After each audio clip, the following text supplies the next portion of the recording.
রাসূল দুনিয়ার থেকে বিদায় নেওয়ার 50 বছর পরকার ঘটনা কারবালা। দেখবেন এখন অনেক আলেমেরা এই কারবালা নিয়ে তেমন কথা বলে না, কারবালা নিয়ে কথা বলে না, বলে না। কারবালা এটা একটা আরবি শব্দ। আমরা কারবালা একটা প্রান্তরকে মনে করি, কারবালা ময়দান। আসলে কারবালা ময়দান পরে হয়েছে। এখানে দুইটা শব্দ একত্র করা হয়েছে, একটা হলো কারিব আর একটা হচ্ছে বালা। কারিব মানে নিকটে, বালা মানে বিপদ, আর কারিব মানে নিকট, অতি নিকটে। বিপদ অতি নিকটে। বিপদ কি? অতি নিকটে। বর্তমানে যারা আমরা মুসলমান, আমাদের বিপদ দূরে না নিকটে? কথা কয় না। আজকে এখানে যে আলোচনা আপনারা শুনতে আইছেন, আমি যে সূরা মুলকের একটা আয়াত তেলাওয়াত করেছি, আপনারা হয়তো চিন্তা করতেছেন 10ই মুহররম আশুরা সম্পর্কে আলোচনা। এই আলোচনা আমরা সবাই জানি, রোজা রাখলে সওয়াব, 1 বছরের সওয়াব। আপনি যদি রোজা রাখেন, আল্লাহ রাসূল বলেছেন গত বছর যত পাপ করেছে সমস্ত পাপ আল্লাহ মাপ দিবে, 1 বছরের সওয়াব দিয়ে দিবে। বলেন সুবহানাল্লাহ। আরাফার দিনে রোজা রাখলে 2 বছরের সওয়াব, গত বছরের সওয়াব, সামনে বছরের সওয়াব। জোরে কোন সুবহানাল্লাহ। রোজা রাখার সওয়াব এটা হচ্ছে আমল। আশুরার কি আমল, এছাড়া কোনো আমল নেই। আমার কথা কি বুঝতে পারলেন? এখন ব্যাপার হলো যে তাহলে আমি সূরা মুলক কেন পড়লাম, কী জন্যে তেলাওয়াত করলাম? আমার আগে আমার ছোট ভাই আব্দুল সালাম একটু ইশারা দিয়ে গেলেন। আমাদের সভাপতি সাহেবও অল্প কথার মধ্যে কিন্তু গুরুত্বপূর্ণ কথা বলে দিলেন। এখন দ্বিতীয় আলোচকের আলোচনা এবং সভাপতির কথার সাথে আমার আলোচনা যদি মিল না থাকে তাহলে সমস্যা আছে না নাই? এই জন্যে আলোচনাকে সমন্বয় করার জন্য আমি আয়াতে কারিমা আপনাদের সামনে তেলাওয়াত করেছি। এখানে আল্লাহ বলতেছেন তাবারাকাল্লাযী বিয়াদিহিল মুলক। খেয়াল করবেন, তাবারাকাল্লাযী বিয়াদিহিল মুলক। গোটা পৃথিবী রাজত্ব, কর্তৃত্ব, মালিকানা একমাত্র কার হাতে? বিশ্বাস করলে বলা লাগবে। এর সামনে চোখ বন্ধ করছেন কেন? ভালো হয়ে বসেন। সামনে শ্রোতার দুর্বল হয়ে থাকলে বসলে হবে। ওহু আলা কুল্লি শাইইন কদির। সমস্ত বিষয়ের উপরে ক্ষমতাকার। আরো জোরে বলেন আল্লাহ। এখন ব্যাপার হলো আল্লাহ রাসূল দুনিয়া থেকে বিদায় হলেন, এরপরে খলিফা হচ্ছেন হযরত আবু বকর। খলিফা মানে কি আর মুলক মানে কি এটা আমাদের বুঝতে হবে। বর্তমানে বাংলাদেশে খেলাফত চলতেছে না মুলকিয়াত চলতেছে? মুলকিয়াত। যে মুলকিয়াতের মালিক হচ্ছে আল্লাহ, এখন সেই মুলকের মালিক হচ্ছে মানুষ, জনগণ। ঠিক কিনা বলেন? কথা কয় না। জনগণ। এখন আর জনগণও লাগতেছে না, এখন হচ্ছে প্রশাসন। জোরে কোন কথা ঠিক কিনা? এখন আর জনগণও লাগে না, এখন প্রশাসন। এখন মালিককে আর আমরা মালিকানা দিলাম কাকে? এই বিষয়ে যদি আমরা আলোচনা না করি, না শুনি, তাহলে কারিবুল বালা, বিপদ আমাদেরও অতি নিকটে। আপনার কি মনে করছেন আমাদের কাছ থেকে বিপদ দূরে? আমাদের ঈমান হরণ হয়ে যাচ্ছে, আমাদের ঈমান নষ্ট হয়ে যাচ্ছে। যখন আল্লাহ বাদ দিয়ে মানুষকে ক্ষমতা অধিকারী বিশ্বাস করা হবে, তখন আমাদের ঈমান থাকবে? কথা বলেন, ঈমান থাকবে? থাকবে। এখন আপনাদেরকে একটু আলোচনার মাধ্যমে ওয়াজে নিয়ে আসতেছি, শোনেন। ওসমান রাদিয়াল্লাহু যখন দুনিয়া থেকে চলে গেলেন, তখন খলিফা হচ্ছেন হযরত আলী রাদিয়াল্লাহু তাআলা আনহু। কে খলিফা? আলী। আচ্ছা, হযরত আলীর পরে কোনো খলিফার নাম শুনছেন আপনারা? শুনছেন? কেন শোনেন নাই? কারণ আল্লাহ রাসূল একটা হাদিসে বলেছেন যে আমি যখন থাকবো না, আমার এই জায়গায় যিনি ইমামতি করবেন তার নাম হলো আবু বকর। জোরে কান, তার নাম কি? খলিফার কথা বলেন নাই, আমার এই জায়গায় যিনি ইমামতি করবেন তার নাম কি? আবু বকর। আবু বকর রাদিয়াল্লাহু যখন থাকবে না, ওই জায়গায় ইমাম হবে হযরত ওমর। ইমামের নাম কি? ওমর যখন থাকবে না, ওই জায়গার ইমাম হবে হযরত ওসমান। ওসমান যখন থাকবে না, ওই জায়গার ইমাম হবে হযরত আলী। আলী যখন থাকবে না ওই জায়গার ইমাম আল্লাহ রাসূল আর বলেননি। সাহাবারা জিজ্ঞেস করলেন, রাসূল আল্লাহ, হযরত আলী যখন থাকবে না তখন ওই জায়গার ইমাম কে হবে? আল্লাহ রাসূল বললেন, মা ইয়ান্তিকু আনিল হাওয়া ইন হুয়া ইল্লা ওয়াহয়ুন ইউহা। আমি রাসূল ততক্ষণ পর্যন্ত বলতে পারি না যতক্ষণ পর্যন্ত আল্লাহ আমাকে না বলায়। জোরে বলুন সুবহানাল্লাহ। তাহলে হযরত আলী পর্যন্ত দুনিয়াতে যেটা চলেছে তার নাম হলো খেলাফত। জোরে বলেন, তার নাম কি? এরপরে যিনি আমাদের মুসলমানের ভিতরে ক্ষমতা পরিচালনা করেছেন তাকে আমরা বলি আমিরে মুয়াবিয়া। তাকে কেউ খলিফা বলি না। ইতিহাসের মধ্যেও খলিফা মুয়াবিয়া এ কথা আছে? এই এটা তো বোঝা লাগবে। কি আছে? খলিফা আছে না আমির আছে? আমিরে মুয়াবিয়া। আমিরে মুয়াবিয়া রাদিয়াল্লাহু তাআলা আনহু তিনি একজন বড় ধরনের সাহাবী ছিলেন। বলেন সুবহানাল্লাহ। যাকে বলা হয় কাতেবে ওহী। আল্লাহ রাসূলের ৭০ জন সাহাবী ওহী লিখত। কতজন সাহাবী? ৭০ জন সাহাবী। কোরআন নাজিল হওয়ার সাথে সাথে ওটা লিপিবদ্ধ করে রাখতেন। তখন কাগজ ছিল না, গাছের পাতায় পাথরে বা যেখানে ওটা লিখে রাখতেন। এইরকম সাহাবীর সংখ্যা হলো ৭০ জন। কতজন? তার মধ্যে হযরতে মুয়াবিয়া রাদিয়াল্লাহু তাআলা আনহু একজন অন্যতম সাহাবী। বলেন সুবহানাল্লাহ। কিন্তু তিনি খলিফা না, তিনি হচ্ছেন আমির। এখন আপনাদের কাছে আমার প্রশ্ন, যে আবু বকর, উমর, ওসমান, আলী খলিফা, কিন্তু মুয়াবিয়া আমির কেন? খেলাফত কেন নাই? খেলাফত কেন ধ্বংস হয়ে গেল? এইটা না জানলে বর্তমান বাংলাদেশের রাজনীতি আপনারা বুঝতে পারবেন না। এখন হয়তো বলবেন, হুজুর রাজনীতি করার জন্য আপনাকে দাওয়াত দিছি, আপনি মহরমের উপরে, আশুরার উপরে কান্নাকাটির ওয়াজ করবেন, ফজিলতের ওয়াজ করবেন। হ্যাঁ, সবই হবে, কারণ আমার তো আর সময় বান্ধা আছে নাকি যে আপনি 10 মিনিট। যেরকম আব্দুল সালাম, সে জানে যে আমার পরে আর একজন আছে, কিন্তু আমার পরে আর কেউ আছে? আমার পরে কি আছে? তবারক আছে। আপনার জন্য তবারক পাক করছে, এই তবারক আছে, আর কেউ নাই। তাহলে মোটামুটি একটু খোলাসা মন নিয়ে কথাগুলো শুনবেন, পরে বিবেচনা করে যদি আমলযোগ্য হয় তাহলে আমল করবেন। ঠিক আছে? আল্লাহ রাসূল বলেছেন, আল্লাহ তাআলা পবিত্র কোরআনে বলেছেন, মা আতাকুমুর রাসূলু ফাখুযুহু ওয়া মা নাহাকুম আনহু ফান্তাহু। তাহলে হযরত আলী পর্যন্ত যে খেলাফত চালু ছিল, এটা কি আল্লাহর পক্ষ থেকে রাসূল করে যায়নি? কথা বলেন, ইমাম নির্ধারণ করে গেছে কি যায়নি? কিন্তু আমিরে মুয়াবিয়া পর্যন্ত কিন্তু রাসূল যায়নি। এটা ইসলাম ইতিহাস বলেছে 30 বছর। কয় বছর? কথা বলেন, কয় বছর? এরপর থেকে আর খেলাফত আছে? খেলাফত নেই। মুলকিয়াত শুরু হয়ে গেছে। মুলকিয়াত কি? মুলকিয়াত মানে এখানে ইমামতি করবে, ইমামতি করবে। ইচ্ছা করলে এশার নামাজ 4 রাকাত পড়াবে, ইচ্ছা করলে এশার নামাজ 3 রাকাত পড়াবে, কিন্তু লোকমা দেওয়া যাবে না। যেরকম কি দেওয়া যাবে না? আর ইমামত মানে কি?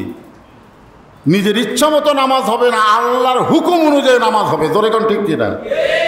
তুমি ইচ্ছা মতো আজকে 3 রাকাত পড়ালা, আর আমরা তোমার ইচ্ছা মতো বসে থাকবো না। তোমাকে আমরা ততক্ষণ পর্যন্ত ইমাম মানব তুমি যতক্ষণ রাসূলকে অনুসরণ করবে, আল্লাহর হুকুম অনুযায়ী নামাজ পড়াবে। যেরকম কথা ঠিক কিনা? আপনারা বলেন তো, ইমামতির মধ্যে লোকমা আছে না নাই? কিন্তু সমাজের যারা নেতা তাদের মধ্যে কি নাই? লোকমা নাই। এই জন্য সূরা মুলকের এই আয়াতটার তাফসীর আপনাদের ভালো মতো শুনলেই এই আশুরা সম্পর্কে, মোটামুটি কারবালার ঘটনা সম্পর্কে আমাদের একটা আলোচনা শোনা হবে।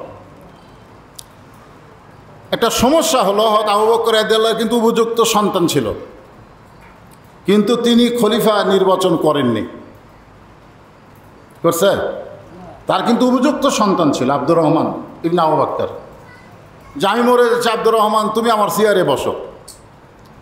উনি কিন্তু চেয়ারের একজনক বসে দেয়নি, উনি দুনিয়া থেকে চলে গেছেন। তারপরে হযরত ওমর যে ইমাম হলেন, খলিফা হলেন, উনি দুনিয়া থেকে বিদায় নেওয়ার পরে ওনার কিন্তু উপযুক্ত সন্তান ছিল আব্দুল্লাহ ইবনে ওমর, হাদিসের হাফেজ। বলেন সুবহানাল্লাহ।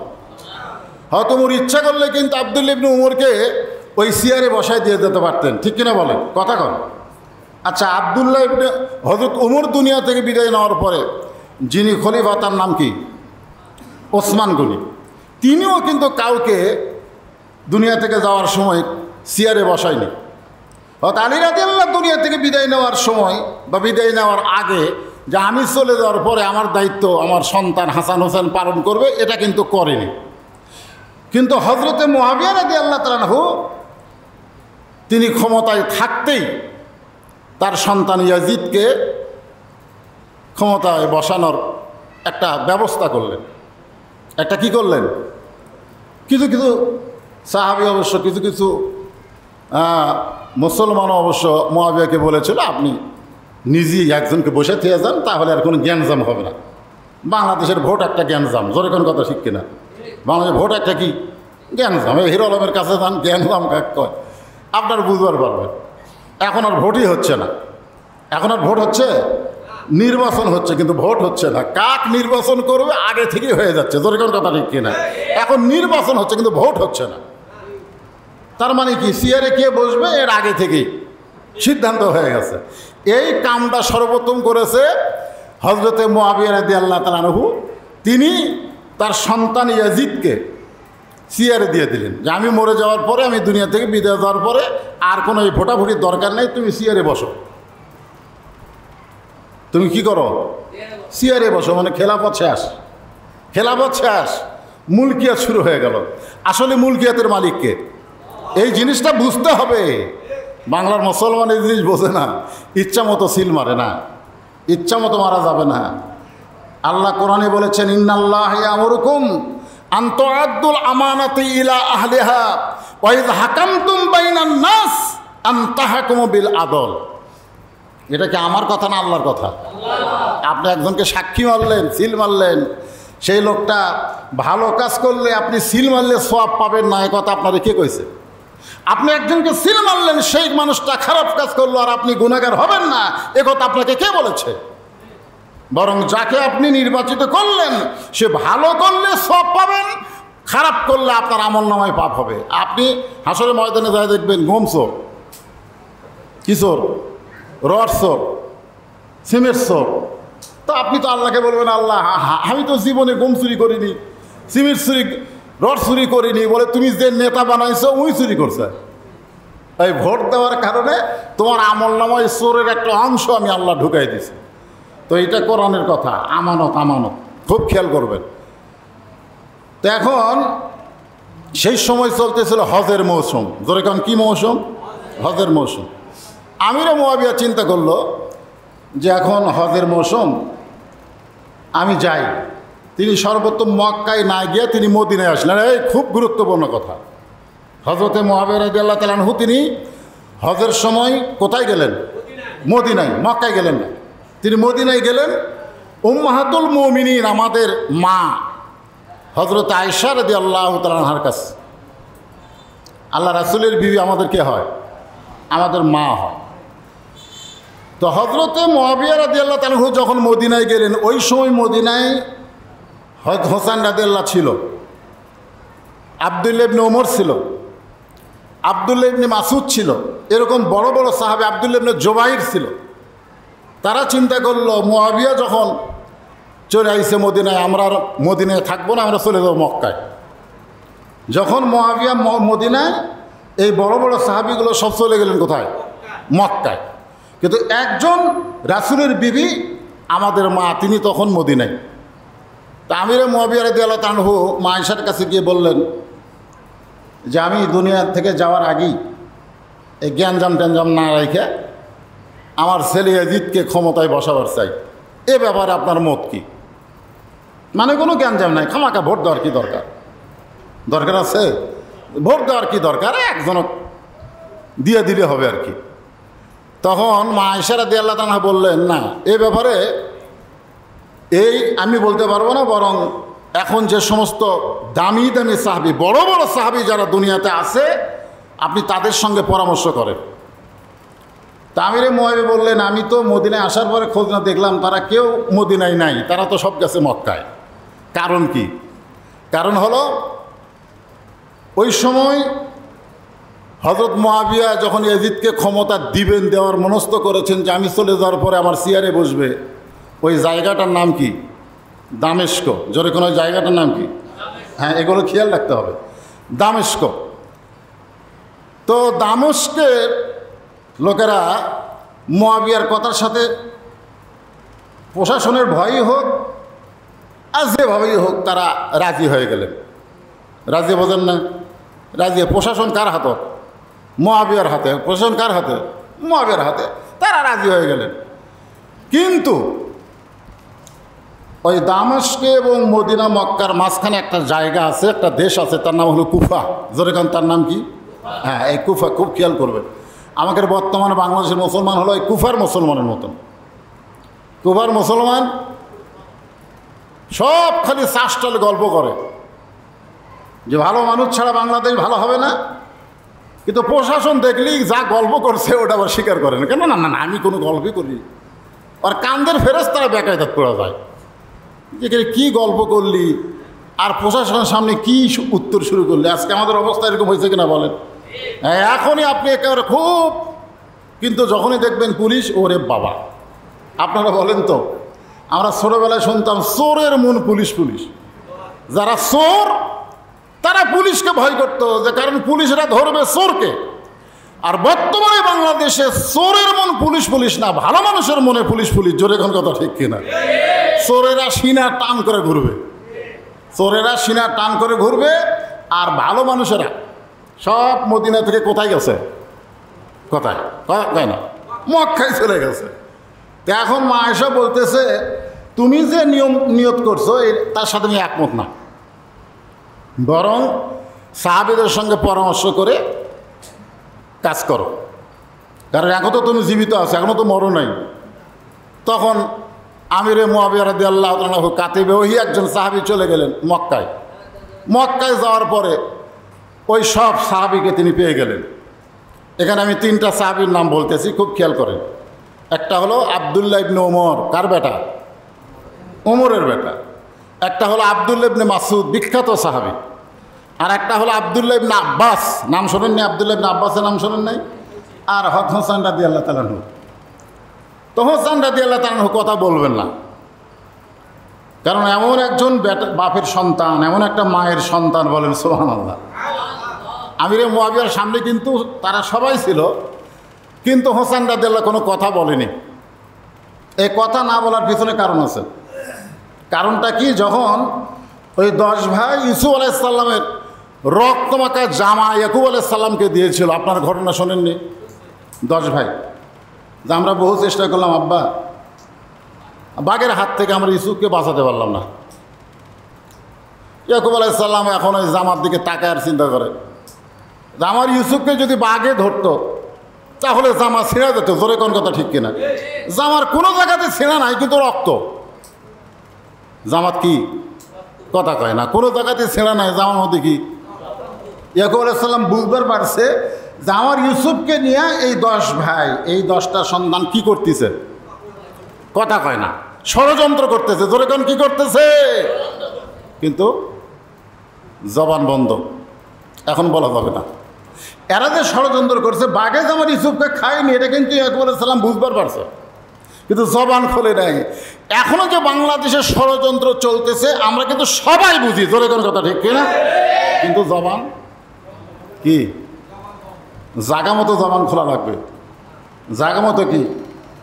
মসজিদের মধ্যে, মাহফিলের মধ্যে, মাহফিলের মধ্যে লিল্লাহি তাকবীর, ঠিক আছে, একেবারে মনে হচ্ছে যে এখনই বাতিলের বিরুদ্ধে লড়াই করবে, কি অবস্থা। কিন্তু আসল জায়গার যে আর তাকবীর নাই। হোসেন রাদিয়াল্লাহু চুপ আছেন। হযরত মুআবিয়া রাদিয়াল্লাহু তাআলা বললেন, আমি দুনিয়া থেকে বিদায় নেওয়ার পরে কোনো গন্ডাম যেন না থাকে, গণ্ডগোল না হয়, এজন্য আমার সন্তান ইয়াজিদকে ক্ষমতার চেয়ারে বসাবার চাই। সাহাবীরা শুনে খুশি? খুশি কি মনে হয়?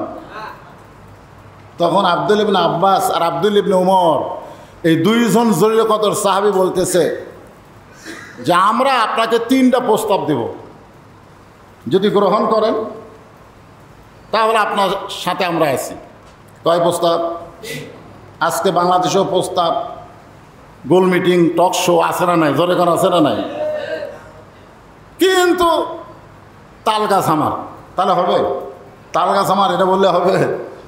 আমার মিটিংয়ে লোক নাই, আমি এরকম মিডিয়া নিয়ে গেছি, মিডিয়ায় হচ্ছে 500, লোক হচ্ছে 100। সমস্ত মিডিয়াকে আমি 500 করে টাকা দিয়ে বললাম, ভাই লোক দেখাও, লোক দেখাও। লক্ষ লক্ষ লোক দেখতেছে, আসলে লোক 200। কয়শো? লক্ষ লক্ষ টাকা খরচ করে লোক হয় 200, আর হাজার হাজার টাকা খরচ করে লক্ষ লক্ষ লোক হয়। প্রচার নাই, সমস্ত প্রচার যন্ত্র দখল হয়ে গেছে। খুব খেয়াল করবেন। এখন 3টা প্রস্তাব দিলেন। কয়টা? প্রস্তাবগুলো দেখেন তো আপনারা, আগে শোনেন। আব্দুল বিন আব্বাস রাদিয়াল্লাহু তাআলা বললেন, 1 নম্বর প্রস্তাব হলো, খামাখা আপনি দুনিয়া থেকে যাওয়ার আগে আপনার সন্তানকে চেয়ারে বসার নিয়ত করছেন কেন? আমার 1 নম্বর প্রস্তাব হলো, আপনি রাসূলের নীতি গ্রহণ করেন। সুবহানাল্লাহ বলেন। কার নীতি? কার নীতি? মা আতাকুমুর রাসূলু ফাখুযুহু ওয়া মা নাহাকুম আনহু ফান্তাহু। এ কথা কার? আরো জোরে বলেন। আল্লাহ। আল্লাহ বলেছেন, আমার রাসূল যেটা করেছেন সেটা তোমরা করো, রাসূল যেটা করে নাই সেটা করা যাবে না। তাহলে রাসূল কি আবু বকরকে খলিফা বানিয়ে গেছে? কি কইছে? ইমাম কইছে। জোরে কোন কি কইছে? কথা কয় না। এখন আপনাদের কাছে আমার প্রশ্ন হলো, ইমাম মানে কি খালি 5 ওয়াক্ত নামাজের ইমাম, না সমাজেরও ইমাম? আপনাদের মনে হয় মসজিদের ইমাম। আজকে আমাদের মসজিদের ইমাম এত দুর্বল, 3 মাস হলে বেতন বাকি। কয় মাস বেতন বাকি? 3 মাস। তার সামনে মসজিদ কমিটির লোকেরা এসি কেনার চিন্তা করতেছে। কি কিনবি? কেন টাকা 2 লাখ আছে, কয় এসি হবে? কয় লাগবে তো 6টা, আরও 2 লাখ দরকার। তো এখন কয় ইমাম সাহেব দোয়া করেন, টাকা 2 লাখ আছে, আর 2 লাখ টাকা হলে যারা আমরা এসি কিনতে পারি। ইমাম সাহেব আল্লাহুম্মা আমিন। আল্লাহ তোমার ঘরে গরম লাগে, আল্লাহ 2টা কেনার টাকা আছে, 2টা কেনার নাই, 2টা কেনার টাকার ব্যবস্থা করো। তার যে বেতন 3 মাসের বাকি, এই কথা বলতে সে ভয় পায়। ধরে কারণ ঠিক না?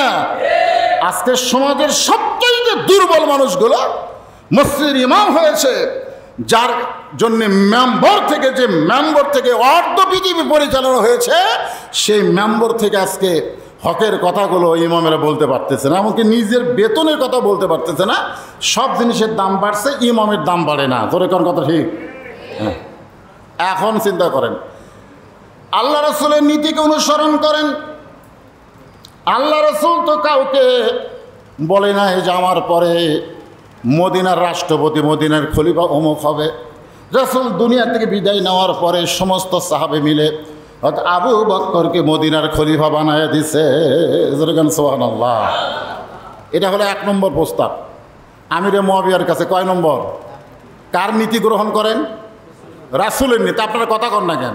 রাসূলের নীতির মধ্যে কোনো ভুল আছে? এখন ভুল আছে? আব্দুল্লাহ ইবনে উমর বললেন, 2 নম্বর প্রস্তাব হলো, আপনি আবু বকরের নীতিকে গ্রহণ করেন। সামান্য আজকে আমাদের বাংলাদেশে হয়তো আবু বকরের আমলের চাইতেও বেশি আমলের ওয়াজ হচ্ছে। ধরে কোন কথা ঠিক কিনা?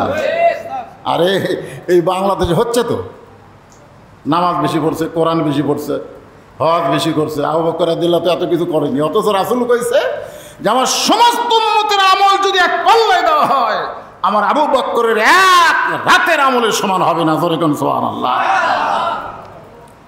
গভীর রাত্রে মায়েশা আসমানের দিকে তাকায় তারকা গুনতেছেন। তারকা কি কোনোদিন কোনো গুণে শেষ করা যায়? আল্লাহ রাসূল বলে, আয়েশা কি গুনো? বলে মিটি মিটি তারকা গুনতেছি।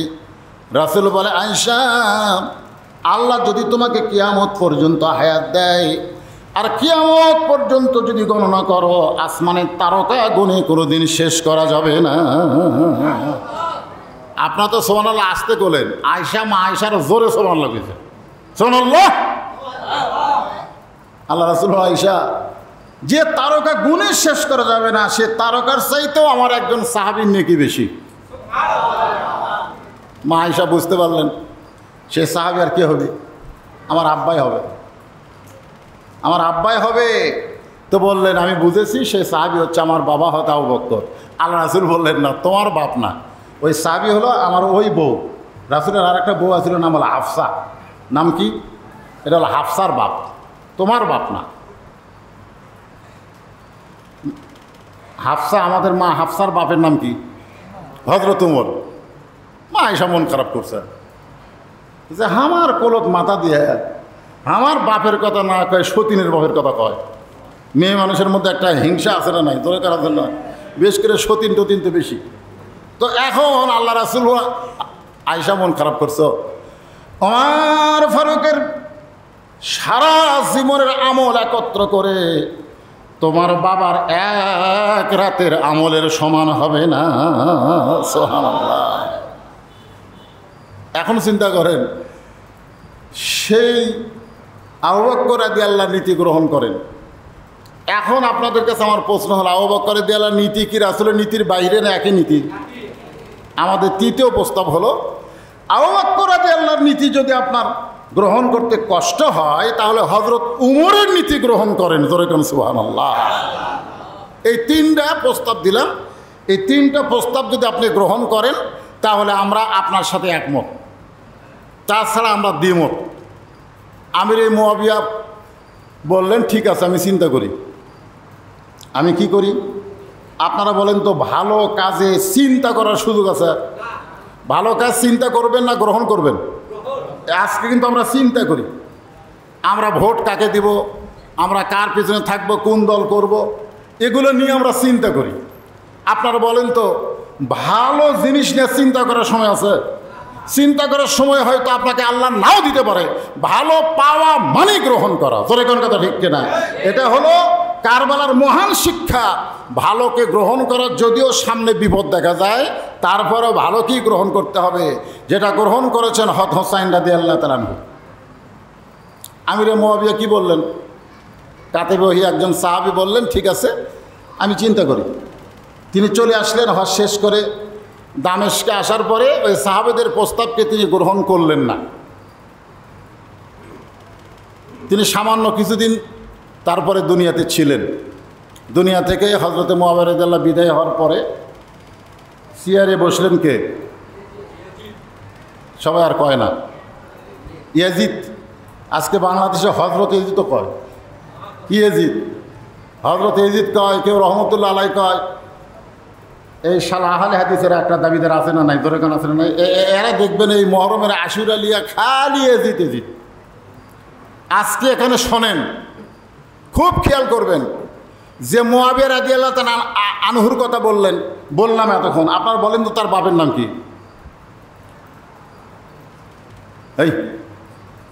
এই যে মুআবিয়া রাদিয়াল্লাহু তাআলা আনহু যে ওয়াজ করলাম, তার বাপের নাম কি? একজন কয় আবু সুফিয়ান। আপনার কর পারেন না? আবু সুফিয়ান। জোরের নাম কি? আল্লাহ রাসূলের যে কয়টা বড় শত্রু ছিল তার মধ্যে আবু সুফিয়ানের নাম আছে না নাই? জোরের আছে না নাই? উহুদের ময়দানে আবু সুফিয়ানের নেতৃত্বে আল্লাহ রাসূলের দান মোবারক শহীদ হয়েছে। সুবহানাল্লাহ।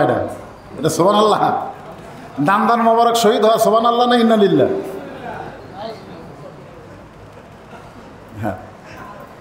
তার মানে গরম বেশি লাগছে। আমার কথা কি আপনার বুঝতে পারতেছেন না? মাইকের সাউন্ড কি বোঝা যাচ্ছে?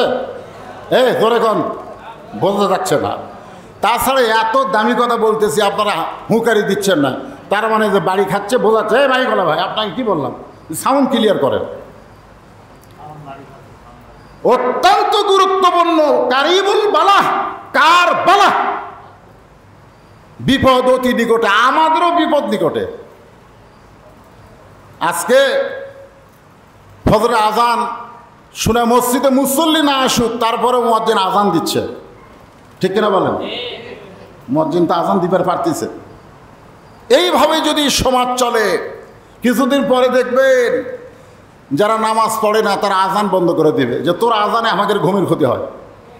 যে আজান দিবি, আর বর্তমানে ইন্টারনেটের যুগ, ডিজিটাল কায়দায় বাংলাদেশ চলে।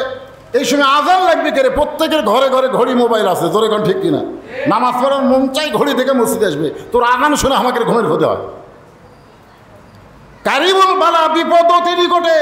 মসজিদে জামাতবদ্ধভাবে নামাজ পড়তেছেন, একদিন দেখবেন এটাও সম্ভব না যদি আমরা কারবালাকে গ্রহণ না করি। কারবালা মানে বিপদ তিনি করে। কথাটা একটু মনোযোগ দিয়ে শুনবেন, একটু কষ্ট হলেও শুনবেন। তো এখন ইয়াজিদ যখন ক্ষমতার চেয়ার পাওয়া গেল, নাম কি? ইয়াজিদ। বাপের নাম কি? হজরতে মুআবিয়া রাদিয়াল্লাহু তাআলা আনহু। দাদার নাম কি? আবু সুফিয়ান। দরকান দাদার নাম কি? আচ্ছা, আল্লাহ রাসূলের একটা চাচা ছিল, না না না আবু জেহেল না, উহুদের যুদ্ধে যিনি শহীদ হয়েছেন, যাকে বলা হয় সাইদুস সোহাদা।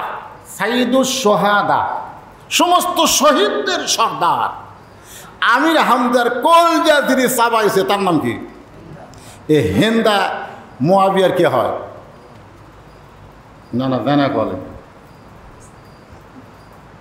কথা কয় না, জানেন না? হিন্দা যাই রাসূলের চাচার কলজা চাবা গেছে, সেটা হযরত মুআবিয়ার কে হয় সেটা জানেন না? বোন কে হবে? মাও হয়। জোরে কান কে হয়? আবু সুফিয়ানের বউ হিন্দা, আবু জেহেলের বোন হিন্দা। হিন্দা কেন আমির হামজার কলজা চাবা খাচ্ছে? বদরের যুদ্ধে আমির হামজা আবু জেহেলকে হত্যা করার কারণে, তার নেতৃত্ব হত্যা হওয়ার কারণে, যার কারণে হিন্দা আবু সুফিয়ানের বউ হযরত মুআবিয়ার মাও। গ্রুপটা খুব খেয়াল করবেন, গ্রুপ বোঝে বাংলাদেশে বহু গ্রুপ আছে না নাই, দরকার আছে না নাই, গ্রুপটা খেয়াল করে দেখবেন। তো আবু সুফিয়ানও কিন্তু মুসলমান, সাহাবী না। আবু সুফিয়ানও মুসলমান কিন্তু সাহাবী না। আল্লাহ নবীর হাতেই মুসলমান হয়েছে, কিন্তু সাহাবীর মর্যাদা তাকে দেওয়া হয় নাই। সাহাবীর মর্যাদা দেওয়া হয় নাই কারণ হলো বাংলাদেশের যুদ্ধের সময় অনেক হিন্দুরা মুসলমান। বাংলাদেশের যুদ্ধের সময় অনেক হিন্দুরা কি কথা কয় না? কতদিন? কয়দিন মুসলমান। আরবিদের অস্ত্র দেখার সঙ্গে সঙ্গে হিন্দুরা দাওয়াত দেওয়া লাগে নাই, বিনা দাওয়াতে তারা বলেছে লা ইলাহা ইল্লাল্লাহ মুহাম্মাদুর রাসূলুল্লাহ। আপনারা বলেন তো, ওই যে কলমা পড়লো মান কালা লা ইলাহা ইল্লাল্লাহ ফাদাখালাল জান্নাহ, কেউ যদি একবার কলেমা পড়ে তাহলে সে জান্নাতে যাবে। তাহলে যুদ্ধের সময় যে হিন্দুরা কলমা পড়েছিল তারা কি জান্নাতি? কথা কয় না, তারা কি জান্নাতি? এই জন্য আল্লাহ রাসূল বললেন কলমা পড়ার শর্ত হলো তিনটা। 1 নম্বর শর্ত হলো ইকরার বিল লিসান, জবানে বলতে হবে। 2 নম্বর শর্ত হলো তাসদিক বিল জানান, কলিজার মধ্যে জায়গা দেওয়া লাগবে। 3 নম্বর শর্ত হলো আমল বিল আরকান, শুধু কলিজার মধ্যে ইমানের জায়গা দিলে হবে না, ইমান অনুযায়ী আল্লাহর হুকুম মানতে হবে। আজকে আমরা ইমান অনুযায়ী আল্লাহর হুকুম মানতে পারতেছি না। আমরা মুসলমান দাবি করলেও মরার সময় মুসলমান হয়, আর মরার কোনো গ্যারান্টি, ধরে কোন গ্যারান্টি? আমরা মরার সময় মুসলমান হয়ে মরবার চাই কি চাই না? কারা চাই? আল্লাহকে হাত দেখাতে, একটু হাত দেখান তো দেখি। কথা শুনবার পাচ্ছেন কি পাচ্ছেন না? হাত নামান। মরার সময় মুসলমান হয়ে যদি মরতে চান, আল্লাহ কোরআনে বলেছেন লা তামুতুন্না ইল্লা ওয়া আনতুম মুসলিমুন, তোমরা মুসলমান না হয়ে মৃত্যুবরণ করো না। মরা যখন লাগবেই, মরা যখন লাগবেই। ইয়াজিদের মরা ভালো না হোসাইনের মরা ভালো? ইয়াজিদ তো ক্ষমতার থাকতে মরছে, ইয়াজিদ তো ক্ষমতার চেয়ারে থাকতে মরছে, ক্ষমতার চেয়ারে থাকতে মরছে। এজিদের সময় 3টা অকাম হচ্ছে। ধরে কারণ কয়টা? 3টা অকাম। 1 নম্বর অকাম হলো হযরত হোসেন রাদিয়াল্লাহকে নির্মমভাবে শহীদ করা হয়েছে। যারা হোসেন রাদিয়াল্লাহকে শহীদ করলো তাদের কোনো বিচার ইয়াজিদ করেনি। এটা ভালো কাজ না খারাপ কাজ? কথা কয় না। 2 নম্বর অকাম করছে হাররার যুদ্ধ। মদিনায় অসংখ্য সাহাবীকে ইয়াজিদ হত্যা করেছে, যাদের সংখ্যা হলো 10,000-এর বেশি। অসংখ্য নারীকে ইয়াজিদের বাইরেরা ধর্ষণ করছে, অসংখ্য সেই সময়। তাহলে এই কামটা ভালো না খারাপ? কি খারাপ রে? খালি খারাপ। ইয়াজিদ 3 নম্বর খারাপ কাজ করেছে, কাবা ঘরে কামান মারছে। কামান, সেই সময়কার আগুনের কামান মারছে আল্লাহর কাবা ঘরে। কয়টা? এদের বাপের নাম কি? আমি আপনাকে একটু ধারাপাতের মতন শিখাইতেছি, একটু মনে রাখেন। বাপের নাম কি? হজরতে মুআবিয়া আমির হামজা কি কয় মুআবিয়া জোরেকার নাম কি মায়ের নাম কি হিন্দা জোরেকার মায়ের নাম কি আচ্ছা হিন্দা কার করে দিতে যাবে কাছে আমির হামজার করে দিতে সবাইছে এখন এটা হলো মুআবিয়ার মায়ের নাম হিন্দা এখন আপনাদের কাছে আমার প্রশ্ন হলো ইয়াজিদের মায়ের নাম কি মুআবিয়ার মায়ের নাম তো শুনলেন কি হিন্দা জোরেকার নাম কি কার কলজা সবার কাছে নবীর চাচা আমির হামজার এখন হচ্ছে মুআবিয়া রাদিয়াল্লাহু যে মেয়েটাকে বিয়ে করলো সেই মেয়েটার নাম কি যার পেট থেকে এজিদ হলো হোসেনের মায়ের নাম তো সবাই জানেন হোসেনের মায়ের নাম জানেন না আর মায়েরা তারা বসে আছে তারা তো খালি চিন্তা করতেছে যে হুজুর কখন হোসেনের মায়ের নামে একটা টান দেয় হ্যাঁ মা ফাতেমারও আর শুনতে চাই না এইরকম একটা মুসলমান নারীও বাংলার জমিনে নাই জোরে কোন কথা ঠিক কিনা কিন্তু মা ফাতেমার আদর্শ অনুযায়ী চলবে এইরকম নারী নাই ফাতেমারও আর শুনবে কিন্তু ফাতেমার আদর্শ গ্রহণ করবে না আমার মায়েরা যারা পর্দার অন্তরে আছেন শোনেন সাধারণ মায়ের পেট থেকে ভালো সন্তান বের হয় না এমন সন্তান বের হয়েছে দুনিয়া থেকে বিদায় নিছে আজকে পর্যন্ত সেই হোসাইনের আলোচনা প্রত্যেকটা আলোচনার ভিতরে মহরম মাসে আছে না নাই জোরে কোন আছে কথা কন না গায় যতই তোমরা কারবালার আশুরা 10 তারিখ মহরমের 10 তারিখে হোসাইনকে বাদ দিয়ে আলোচনা করতে চাও যেটা তো রাসূলের সময়ের ঘটনা না যতই করো কিন্তু 10 মহরমের 10 তারিখের আলোচনা পরিপূর্ণ হবে না খুব খেয়াল করবেন এখন ইয়াজিদ দুনিয়ার থেকে বিদায় নিয়েছে ক্ষমতার থাকতে আর হোসেন রাদিয়াল্লাহু দুনিয়া থেকে বিদায় নিয়েছে কি ক্ষমতায় যখন ক্ষমতায় তিনি যাচ্ছিলেন এক জায়গায় জায়গার নাম হলো কুফা আমরা মাঝে মধ্যে ভোটে দাঁড়াই না যার কাজ জনগণ না হুজুর আপনি ভালো মানুষ আপনি ছাড়া ভোট কাক দেব আমরা কিন্তু আশা নিয়ে মাঝে মধ্যে দাঁড়াই না যেখানে যাই রে বা দিবার যখন চাই তো কুফার জনগণ মুসলিম ইবনে আকিল নামে একজন সাহাবী ছিলেন রাদিয়াল্লাহু তাআলা আনহু তার হাতে হোসেনের নামে 18,000 মুসলমান বায়াত গ্রহণ করেছে ধরে করেন সুবহানাল্লাহ হোসেন রাদিয়াল্লাহু যায়নি একজন লোক পাঠাইছে যে কুফার লোকেরা আমাকে বারবার চিঠি লিখতেছে প্রায় এ পর্যন্ত 200 চিঠি লিখছে খালি বলে যে ইয়াজিদকে আমরা মানি না আপনাকে আমরা খলিফা হিসেবে গ্রহণ করতে চাই তো এত চিঠি লিখলো তুমি একটু গোপনে যায় দেখো তো আসলে কুফার ঘটনা কি মুসলিমরা আকিল ঘটনা দিয়ে জানতে পারলে আসলেই তাই 99% জন মুসলমান কুফার জনগণ হোসেন রাদিয়াল্লাহুকে খলিফা হিসেবে গ্রহণ করার জন্য রাজি হয়ে গেছে সুবহানাল্লাহ বলে সত্যি যদি তোমরা গ্রহণ করতে চাও তাহলে বায়াত গ্রহণ করো হোসেন আসে নাই আমার হাতে বায়াত গ্রহণ করলে হোসেন রাদিয়াল্লাহুর উপরে বায়াত গ্রহণ করা হবে এই 2-3 রাতের মধ্যে 18,000 হয়ে গেল কয় হাজার 18,000 নোমান ইবনে বাশির রাদিয়াল্লাহু আনহু সেই সময় কুফার গভর্নর ছিলেন সেই সময় কুফার গভর্নর যিনি ছিলেন তিনি একজন রাসূলের সাহাবী নাম হলো নোমান ইবনে বাশির রাদিয়াল্লাহু তাআলা আনহু হুজুরে কোন সুবহানাল্লাহ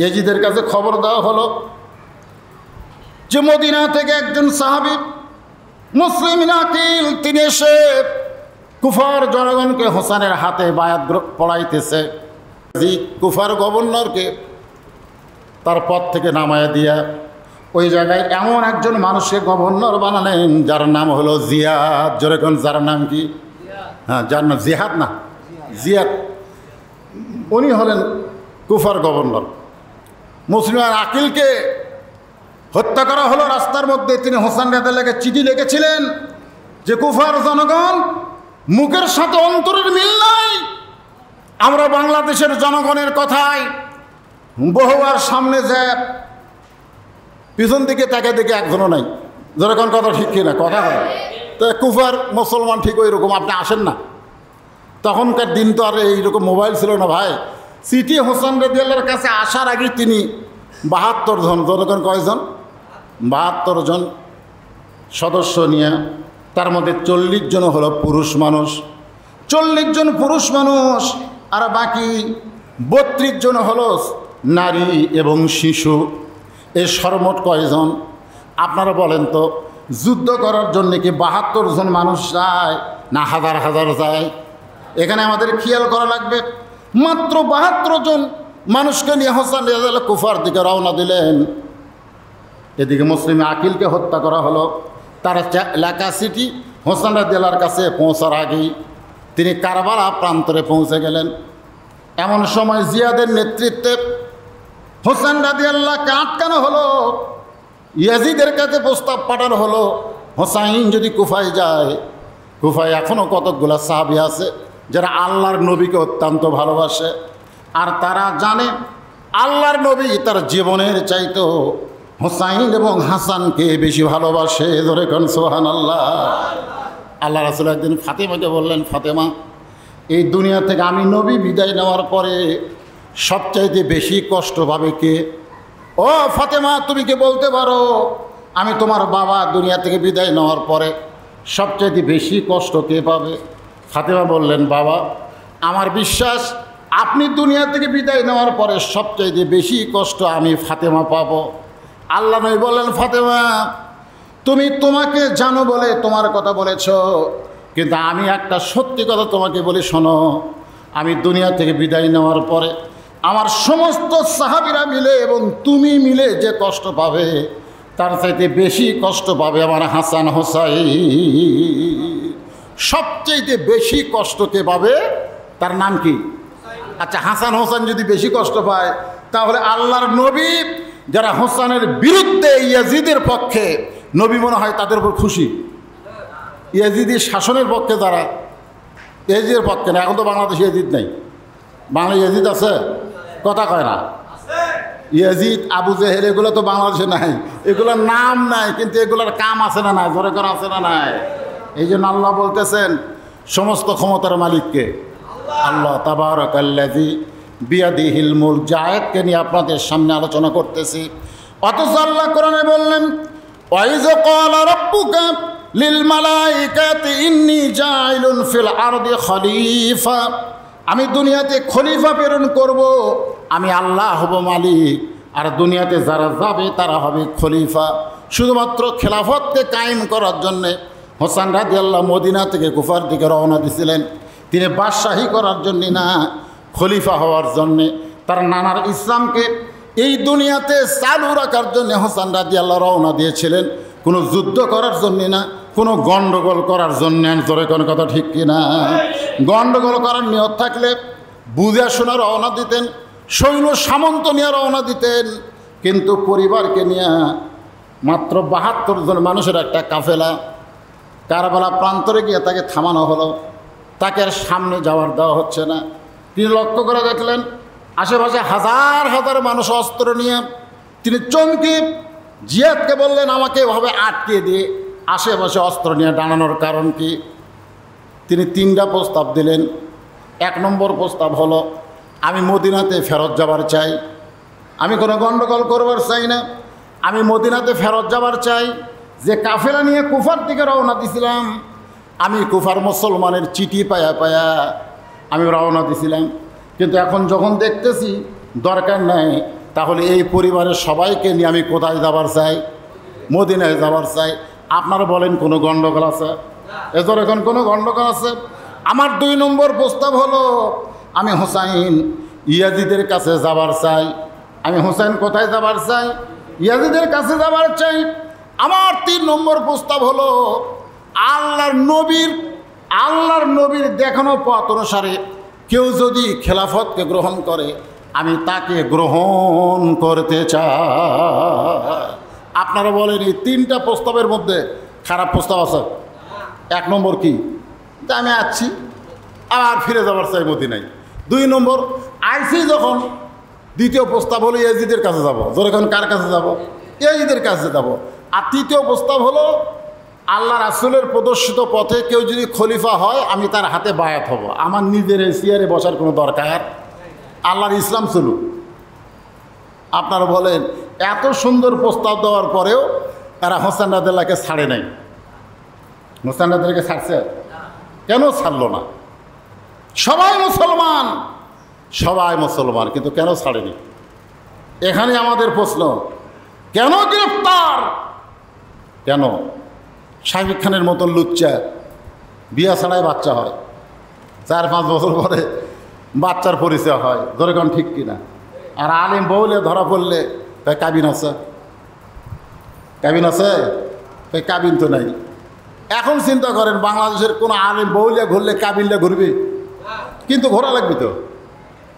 যদি জিজ্ঞাসা করে তোমার বউ লয়, তাহলে কীভাবে বরণ করবেন? এখন কাবিন দেখার লাগবে। এই তো একটা অবস্থা, এই তো একটা সামাজিক ব্যবস্থা। আমরা কিন্তু মানিয়ে বসবাস করতেছি, জোরে কোন কথা ঠিক কিনা ভাই রে? হ্যাঁ, একটু মনোযোগ দিয়ে শোনেন। তাকে তিনি চারিদিকে লক্ষ্য করে দেখলেন যারা সৈন্য নিয়ে অস্ত্র নিয়ে দাঁড়ায় আছে। তার মানে কী বুঝলেন? তাকে ওখান থেকে ফেরত এসে দেবে, এই যে কাছে যাবার দেবে।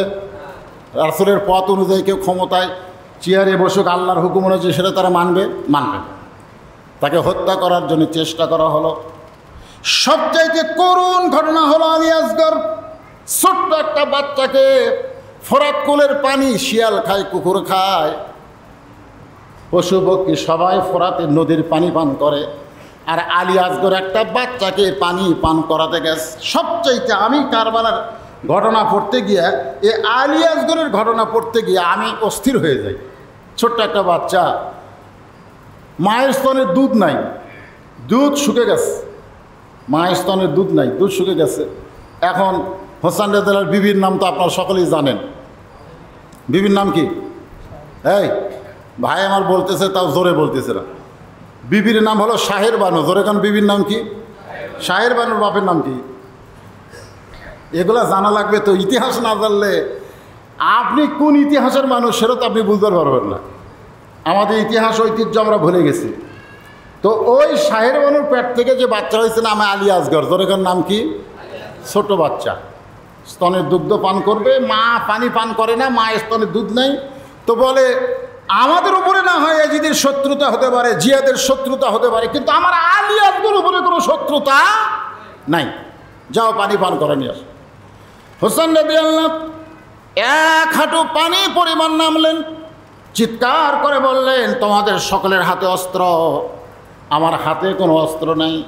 আমার 2 হাতে শুয়ে আছে আমার অবশ শিশু বাচ্চা, মায়ের স্তনের দুগ্ধ নেই, পানির জন্য জিহ্বা বের করতেছে। আমি একজন বাবা হইয়া ফোরাত কোলে কত পানি, অথচ আমার বাচ্চার মুখকে আমি পানি পান করাতে পারবো না।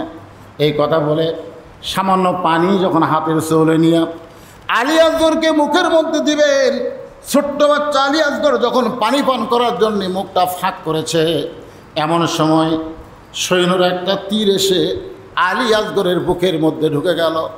আলী আসগরের দুনিয়া থেকে বিদায় হওয়ার পরে হোসেন রাদিয়াল্লাহু তার বিবির কাছে এনে বললেন তুমি না ফোরাতের পানি পান করার জন্য পাঠাইছিলা, লক্ষ্য করে দেখো তোমার সন্তানকে আর পানি পান করা লাগবে না। হোসেন রাদিয়াল্লাহর বিবি তার স্বামীর মনকে খুশি করার জন্যে সন্তানের কপালে চুমা দিলেন। তার স্বামীর মনকে খুশি করার জন্যে সন্তানের কপালে চুমা দিয়ে বললেন স্বামী গো, দুনিয়ার নদীর পানি আমার আল্লাহ তাআলা আমার সন্তানের জন্য পছন্দ করে নাই। আমার বিশ্বাস শাহাদাতের পিয়ালা পান করে আমার সন্তান হাউজে কাউসারের পানি পান করতেছে। জোরে কন্যা সুবহানাল্লাহ। আল্লাহ কোরআনে বলেছেন ওয়ালা তাকুলু লিমান ইউকতালু ফি সাবিলিল্লাহি আমওয়াতুন বাল আহইয়াউ ওয়ালাকিন লা তাশউরুন। এ কথা আমার না আল্লাহর। শেষ পর্যন্ত হোসেন রাদিয়াল্লাহু কী করবেন, এখন ঘর থেকে বের হয়ে গেলেন। সবাই যখন শেষ হয়ে যাচ্ছে, তিনি কাপুরুষের মতন থাকলেন না, বরং তিনি বের হলেন চিৎকার দিয়ে বললেন আমার নানার ইসলামের জন্যে, আমার আল্লাহর হুকুম পালন করার জন্যে, এই দুনিয়াতে খেলাফতকে প্রতিষ্ঠা করার জন্যে আমি চোরের মতন ঘরের মধ্যে লুকে থাকবো না, বরং বাতিলের বিরুদ্ধে কুল জাল হাক্ক ওয়া যাহাকাল বাতিল ইন্নাল বাতিলা কানা যাহুকা। আল্লাহু আকবার। বের হয়ে গেলেন জিহাদের ময়দানে। চারিদিক থেকে তীর আসলো। ইতিহাসের মধ্যে বলা হয়েছে 80টার বেশি তীর হোসেন রাদিয়াল্লাহর দেহের মধ্যে ঢুকে গেল। 80টার চাইতেও বেশি তীর তার দেহের মধ্যে ঢুকে গেল। তিনি একটাবারও বললেন না আমি আপোষ করতে চাই, বরং তিনি হকের পক্ষে নিজের জীবনকে দুনিয়াতে দেখায় দিলেন। জীবন দিবা মরাই যখন লাগবে তাহলে সাধারণ মৃত্যু না, বরং বাতিলের বিরুদ্ধে নিজের জীবনকে আল্লাহর জন্য কোরবানি করে দুনিয়া থেকে বিদায় হয়ে যাও। দেহকে 80টা তীর মারা হলো, তারপরেও দেহ থেকে মস্তককে বিচ্ছিন্ন করা হলো। নিষ্ঠুর, কত বড় নিষ্ঠুর একটু খেয়াল করেন। হত্যা তো করেছে, তারপরে আবার দেহ থেকে মস্তককে বিচ্ছিন্ন করলো। এই আশুরা 10ই মহরম তারিখে আর দেহ থেকে মস্তককে বিচ্ছিন্ন করে একটা গামলার মধ্যে করে দেহ পড়ে আছে কারবালায়। মাথা নিয়ে গেল দামেস্কে। ইয়াজিদের সামনে হোসেন দেলার মাথাকে পরিবেশন করা হচ্ছে, উপস্থিত করা হচ্ছে। ইয়াজিদের সামনে মাথাকে উপস্থিত করা হচ্ছে যে হোসেনের দেহ পড়ে আছে কারবালায়, মাথা আপনাকে উপহার দিয়ে দিলাম। ইয়াজিদ তখন ক্ষমতার চেয়ারে ছিল। অনেকে বলে ইয়াজিদের কোনো দোষ নাই। আমি বললাম দোষ নাই ঠিক আছে, কিন্তু যারা মাথা ইয়াজিদের সামনে প্রদর্শন করলো, ইয়াজিদ তাদেরকে হত্যার বিনিময়ে হত্যার একটা রায় দিত, একটা আইন জারি করত, তাহলে কিন্তু বাতিল প্রশ্রয় পাইত না, হকের বিজয় হতো। জোরে কোন কথা ঠিক কিনা? কিন্তু ইয়াজিদ ওই মাথা যখন সামনে নিয়ে আসা হলো, তার হাতে একটা লাঠি ছিল। আমার কথার দিকে খেয়াল করেন, ওই হাতের লাঠিটা হোসেন যার মুখের মধ্যে ঢুকাই দিল। ওই যে কর্তৃত্ব মাথা, ওই মাথার মুখের মধ্যে ঢুকাই দিয়া উপহাস করে বলতে থাকলো, হোসেন জেদ করলা, শুধু জেদ করলা। তুমি জানো জনগণ তোমার সঙ্গে নাই, তুমি জানো তুমি পারবে না, তুমি শেষ হয়ে যাবে, এরপরেও তুমি জেদ করলা। আজকে জেদ করার পরে তোমার দেহ আছে এক জায়গায়, তোমার মাথা আছে আর এক জায়গায়। দেখো জেদের ফল কি? আর আমি ইয়াজিদ, আমি বহাল তবিয়তে ক্ষমতার চেয়ারে বসে আছি। হোসেন তুমি শেষ, তোমার জীবন শেষ, তোমার দিন শেষ, তোমাদের সব কিছু শেষ। এখন ইয়াজিদের রাজত্ব চলবে। ইয়াজিদ যখন এমন হুঙ্কার মারতেছে, এইদের সামনে যত মানুষ বসে আছে, একটা মানুষও এইদের কথায় কোনো লোকমা দিচ্ছে না। ইয়াজিদ হোসেনের মুখের মধ্যে লাঠি ঢুকায় এমন অহংকারমূলক কথা বলতেছে, এরপরেও একজন মুসলমান লোকমা দেয় না। জোরেগণ কি দেয় না? নামাজ 4 রাকাত 3 রাকাত হয়, কোনো মুসল্লি লোকমা দেয় না। ইমাম ইচ্ছা মতো নামাজ পড়ায়, মুসল্লি কিছুই হয় না। ইমাম রানীহাটে তাড়াতাড়ি যাওয়া লাগবে, আসলে 4 রাকাত নামাজ 2 রাকাত পড়াছে, 2 রাকাতে সালাম মারছে, মুসল্লিও সালাম ফিরাই, এ লোকমা দেয় না। আপনারা বলেন তো নামাজের রাকাত বাড়বি না কমবি? এ কথা কয় না। আর যদি লোকমা দিত, কি তুই যদি 4 রাকাত না পড়ার পারিস তো বাদ দিয়ে আর একটা ইমাম বানাবো। তোর এখন কথা ঠিক না, ইচ্ছা মতো নামাজ পড়াবে। মানে লোকমার মুসল্লি আছে বলে মসজিদের ইমাম ইচ্ছা মতো নামাজ পড়াবার পারতেছে না, সেই জন্য এখনো মসজিদ ভালো আছে। তোর এখন কথা ঠিক কিনা? লোকমা দেওয়ার কেউ নেই, সবাই মাথা নিচু করে বসে আছে, কারণ জানে ইয়াজিদের সামনে লোকমা দিলে ইয়াজিদ তাকে কি করে দিবে। মুসলিম বিন আকিলকে হত্যা করেছে, নোমান বিন বশিরকে, নবীর সাহাবীকে ক্ষমতার চেয়ার থেকে নামায় দিয়া তার একটা মুনাফিক মার্কা মানুষ জিয়াদকে ক্ষমতায় বসায় দিছে। ইয়াজিদ যা ইচ্ছা তাই করবে, তার সামনে মাথা তুলে কোনো কথা বলা যাবে? আজকে আমাদের অবস্থা কি? আমরা মাথা তুলি, কে হচ্ছে? অন্যায় হচ্ছে, নাউজুবিল্লাহ, দরকার নাই। মারামারি হচ্ছে, সুবহানাল্লাহ, সাইড দিয়ে যাই। জল জানতো একটা মানুষকে পিটা মারতেছে, হাজার হাজার মানুষ খাড়া হয়ে তাকে দেখতেছে। এরকম ভিডিও আমরা পাই না মাঝে মধ্যে, দরকার পাই কি পাই না? একটা মানুষকে ধাবড়া ধরে মারতেছে, হাজার হাজার জনগণ চায় দেখতেছে, প্রতিবাদ করার মতন মানুষ নাই। জনগণ কথা ঠিক কিনা? হোসেন রাদিয়াল্লাহর মুখের মধ্যে লাঠি ঢুকাই দিয়ে তিরস্কার করতেছে, অথচ সবাই মাথা নিচু করে খালি শুনতেছে।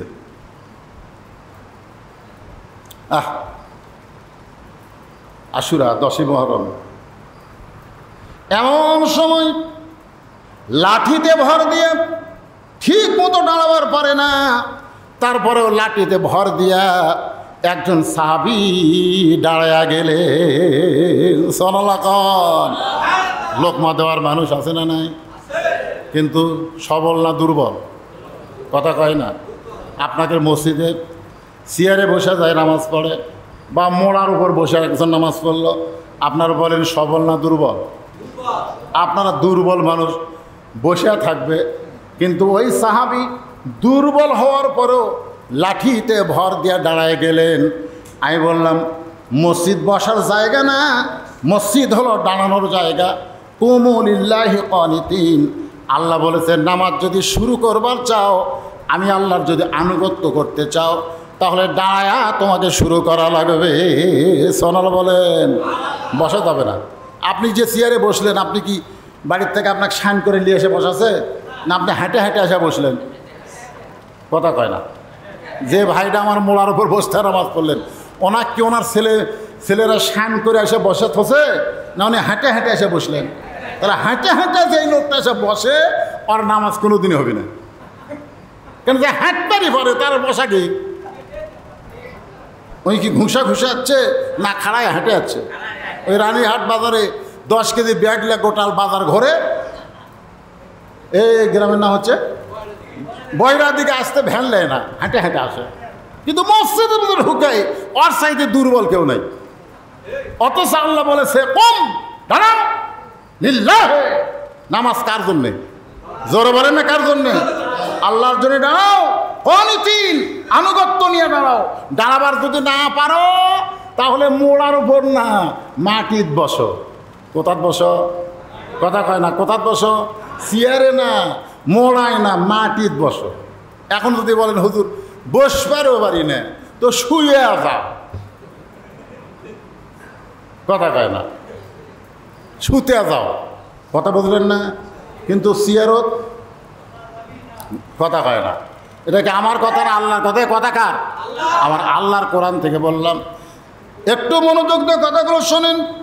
এখন লাঠিতে ভর দে যে সাহাবী দাঁড়ায় গেছে, তার নাম হলো আনাস ইবনে মালিক। সাহাবীর নাম কি? একাধারে 10 বছর আল্লাহর নবীর খেদমত করেছেন। আল্লাহ নবীর খাদেম ছিল, কিন্তু গোলাম ছিল না। আল্লাহ নবীর খাদেম ছিল, তোরে কোন কি ছিল? কিন্তু গোলাম ছিল। কথা কয় না, গোলাম ছিল। কেউ যদি বলে আমি গোলাম রসুল, তাহলে শিরক হবে। গোলাম রব্বানি জায়েজ হবে। গোলাম রব্বানির গোলাম হওয়া যাবে, আল্লাহর গোলাম হওয়া যাবে। আল্লাহ ছাড়া অন্য কারো গোলাম হওয়া যাবে না। এমনকি আমার রাসূলেরও গোলাম হওয়া যাবে না। গোলাম হতে হবে কেবলমাত্র একজন, তিনি কে? তাহলে একাধারে 10 বছর যিনি রাসূলের খেদমত করেছেন, তার নাম হলো আনাস ইবনে মালিক। লাঠিতে ভর দিয়ে দাঁড়িয়ে বললেন, ইয়াজিদ, এই আমার দিকে তাকান। মাজাত শক্তি নাই, দরখান কি নাই। লাঠির ভরটা খাড়া হয়ে বলে, ইয়াজিদ, মুখে যা আসে তা বলতে পারবা না, মুখে যা আসে তাই বলতে পারবা না। যে হোসেন মুখে লাঠি ঢুকাইয়া তুমি তিরস্কার করতেছ, তুমি যদি হোসেনকে চিনতে, তাহলে এইরকম বেয়াদবি তোমার দ্বারা সম্ভব হতো না। যদি ওই হোসেনকে তুমি চিনতে। আজকে যারা হোসেনকে চেনে না, তারা 10ই মহরমে হোসেনের কারবালা বাদ দিবার চায়। যারা হোসেনকে জানে না, বোঝে না, তারাই বাদ দিবার চায়। ইয়াজিদের দোসররা চায় আস্তে আস্তে কারবালাকে মানুষের অন্তর থেকে ভুলাই দিতে। কারণ কোনো একটা বিশাল বিজয় যদি আপনি অর্জন করতে চান, কারবালা ছাড়া কখনো সম্ভব নয়। কথা বলেন ঠিক কিনা? কারবালা ছাড়া কোনো মুসলমানের বিজয় হবে না। আল্লাহ বলেছেন, ওয়ালা নাবলুওয়ান্নাকুম বিশাইয়্যিম মিনাল খাউফি ওয়াল জুই ওয়া নাকসিম মিনাল আমওয়ালি ওয়াল আনফুসি ওয়াস সামারাতি ওয়া বাশশিরিস সাবিরিন। আমি একদিন ঘরের মধ্যে ছিলাম, আনাস বলতেছে, ঘরের মধ্যে দাঁড়িয়ে আছি রাসূল নামাজের সেজদায়। আনাস রাদিয়াল্লাহু বলতেছে, আমি নবীর ঘরের মধ্যে দাঁড়িয়ে আছি আর আল্লাহর নবী নামাজের সেজদায়। এমন সময় ওই যে হোসেনের মুখের মধ্যে লাঠি ঢুকাইছো, কার মুখের মধ্যে? সেই হোসেন কোত্থেকে দৌড়ে এসে নবীর পিঠের উপর লাফ দিয়ে চড়ছে। তুমি হোসেনকে চেনো না, যার কারণে আবল তাবল বকতেছ। আমি নিজের চোখে দেখলাম ওই হোসেন কোত্থেকে দৌড়ে এসে নানার পিঠে চড়ে বলতেছে, চল ঘোড়া চল, চল ঘোড়া চল। আমি আনাস আশ্চর্য হলাম, নবীর নামাজের শেষদায় আর তার পিঠে চড়ে চল ঘোড়া বলতেছে, মস্ত বড় বেয়াদবি করতেছে। আমি আনাস আস্তে করে সরে গিয়ে ছোট্ট হোসেনকে নবীর পিঠ থেকে না হবার চাইছি। আল্লাহ রাসূল সেজদা থেকে হাত দিয়ে ইশারা করলেন, নামাজ নেয়। আনাস রাদিয়াল্লাহু দৌড়ে আবার তার জায়গায় আসলেন। কিছুক্ষণ পরে হোসেন বলতেছে, যেই ঘোড়া লড়ে না সেই ঘোড়ের পিঠে চড়ে আমার লাভ কি? যে ঘোড়া লড়বারই পারে না, খেলে উপর হয়ে থাকে, এর পিঠে চড়ে আমার লাভ আছে? এই বলে রাগ করে যখন বের হয়ে যায়, আল্লাহ নবীর সেজদা থেকে মাথা তোলার পরে নামাজ যখন শেষ হলো, আনাস বললেন, এ রাসূলুল্লাহ, এত বড় বেয়াদবি হোসেন করলো, আমি আপনার পিঠ থেকে নামাবার চাইলাম, আর নামাজ পড়া অবস্থায় আপনি আমাকে ইশারা করলেন নামাজ না, ব্যাপার কি? আল্লাহ রাসূল বলে, আনাস, তুমি হোসেনকে নামানোর আগে আমি হোসেনকে নামাবার চাচ্ছিলাম, আর পিঠে চড়ে বিরক্ত করতেছে, এই জন্য আমি হোসেনকে নামাবার চাচ্ছিলাম, কিন্তু নামাজের মালিক আল্লাহ আমাকে ডাকতে বলে, হাবিব, হাবিব, আমার নামাজের কারণে আপনি হোসেনকে পিঠ থেকে নামাবেন না। আপনি যেমন হোসেনকে ভালোবাসেন, আমি আল্লাহ তেমন হোসেনকে ভালোবাসি। যতক্ষণ আপনার পিঠে থাকবে আপনি ততক্ষণ সেজদাই তুলবেন না। সাল্লাল্লাহু খান, এইটা কিন্তু ঘরের মধ্যে হয়েছে। একবার জামাতে শুরু হয়েছে, নবী নামাজের ইমামতি করতে সামনে, ও হোসেন দৌড়ে এসে পিঠের উপর ছুটছে। এখন নবী কি করে, সেজদাত আছে, সাহাবীরা কয়, কে রে, 3 বার সুবহানাল্লাহ আল্লাহ 3 বার সুবহানাল্লাহ পড়লে তো সেজদা শেষ, আমার 11 বার 22 বার 23 বার 32 বার হয়, সেজদা ওঠে না কেন? তো কিন্তু মাথা তুলে তো দেখবারও পারে না, কি কোন সে থেকে মাথা তুলে দেখবার পারবে? কারণ রাসূল যা করবে তাই করা লাগবে, হুকুম কার? সব সেজদাত আছে। কিছুক্ষণ পরে যখন হোসেন রাদিয়াল্লাহু সেজদা থেকে উঠে গেছে, মাথা পিঠের মধ্যে উঠে গেছে, তারপরে রাসূল সেজদা থেকে মাথা তুলছেন। নামাজ শেষ করলে সাহাবীরা বলেন, হুজুর, আপনার প্রথম সেজদা খাটো, কিন্তু দ্বিতীয় সেজদা এত লম্বা। আল্লাহ রাসূল বললেন, ওই সময় আমার পিঠের উপর হোসেন বসে আছিল। সুবহানাল্লাহ কবেন না? হোসেন আমার পিঠের উপরে বসেছিল, আমি মাথা তুলতে চাইলেও আল্লাহ আমাকে তুলতে দেয়নি। সেই হোসেনের মুখের মধ্যে লাঠি ঢুকাইয়া তুমি তিরস্কার করতেছ, ইয়াজিদ, তুমি হোসেনকে না চিনলো, আল্লাহ হোসেনকে চিনে। তুমি হোসেনকে না চিনলো, আল্লাহর নবী হোসেনকে চিনে। তুমি হোসেনকে না চিনলো, আশিকের রাসূল কিয়ামত পর্যন্ত হোসেনের আন্দোলন করবে। ধরে কোন কথা ঠিক কিনা? আজকে আমরা কি মুসলমান, হোসাইনি না ইয়াজিদি? কোয়া যাবে না, ইয়াজিদ কোয়া যাবে? আপনাদের মনে কি হয়, ইয়াজিদ মুসলমান? আপনাকে কি মনে হয়? এই যে 3টা ঘটনা ঘটাইছে, 1 নম্বর হোসেন রাদিয়াল্লাহু আনহুকে হত্যা করছে, বিচার করেনি।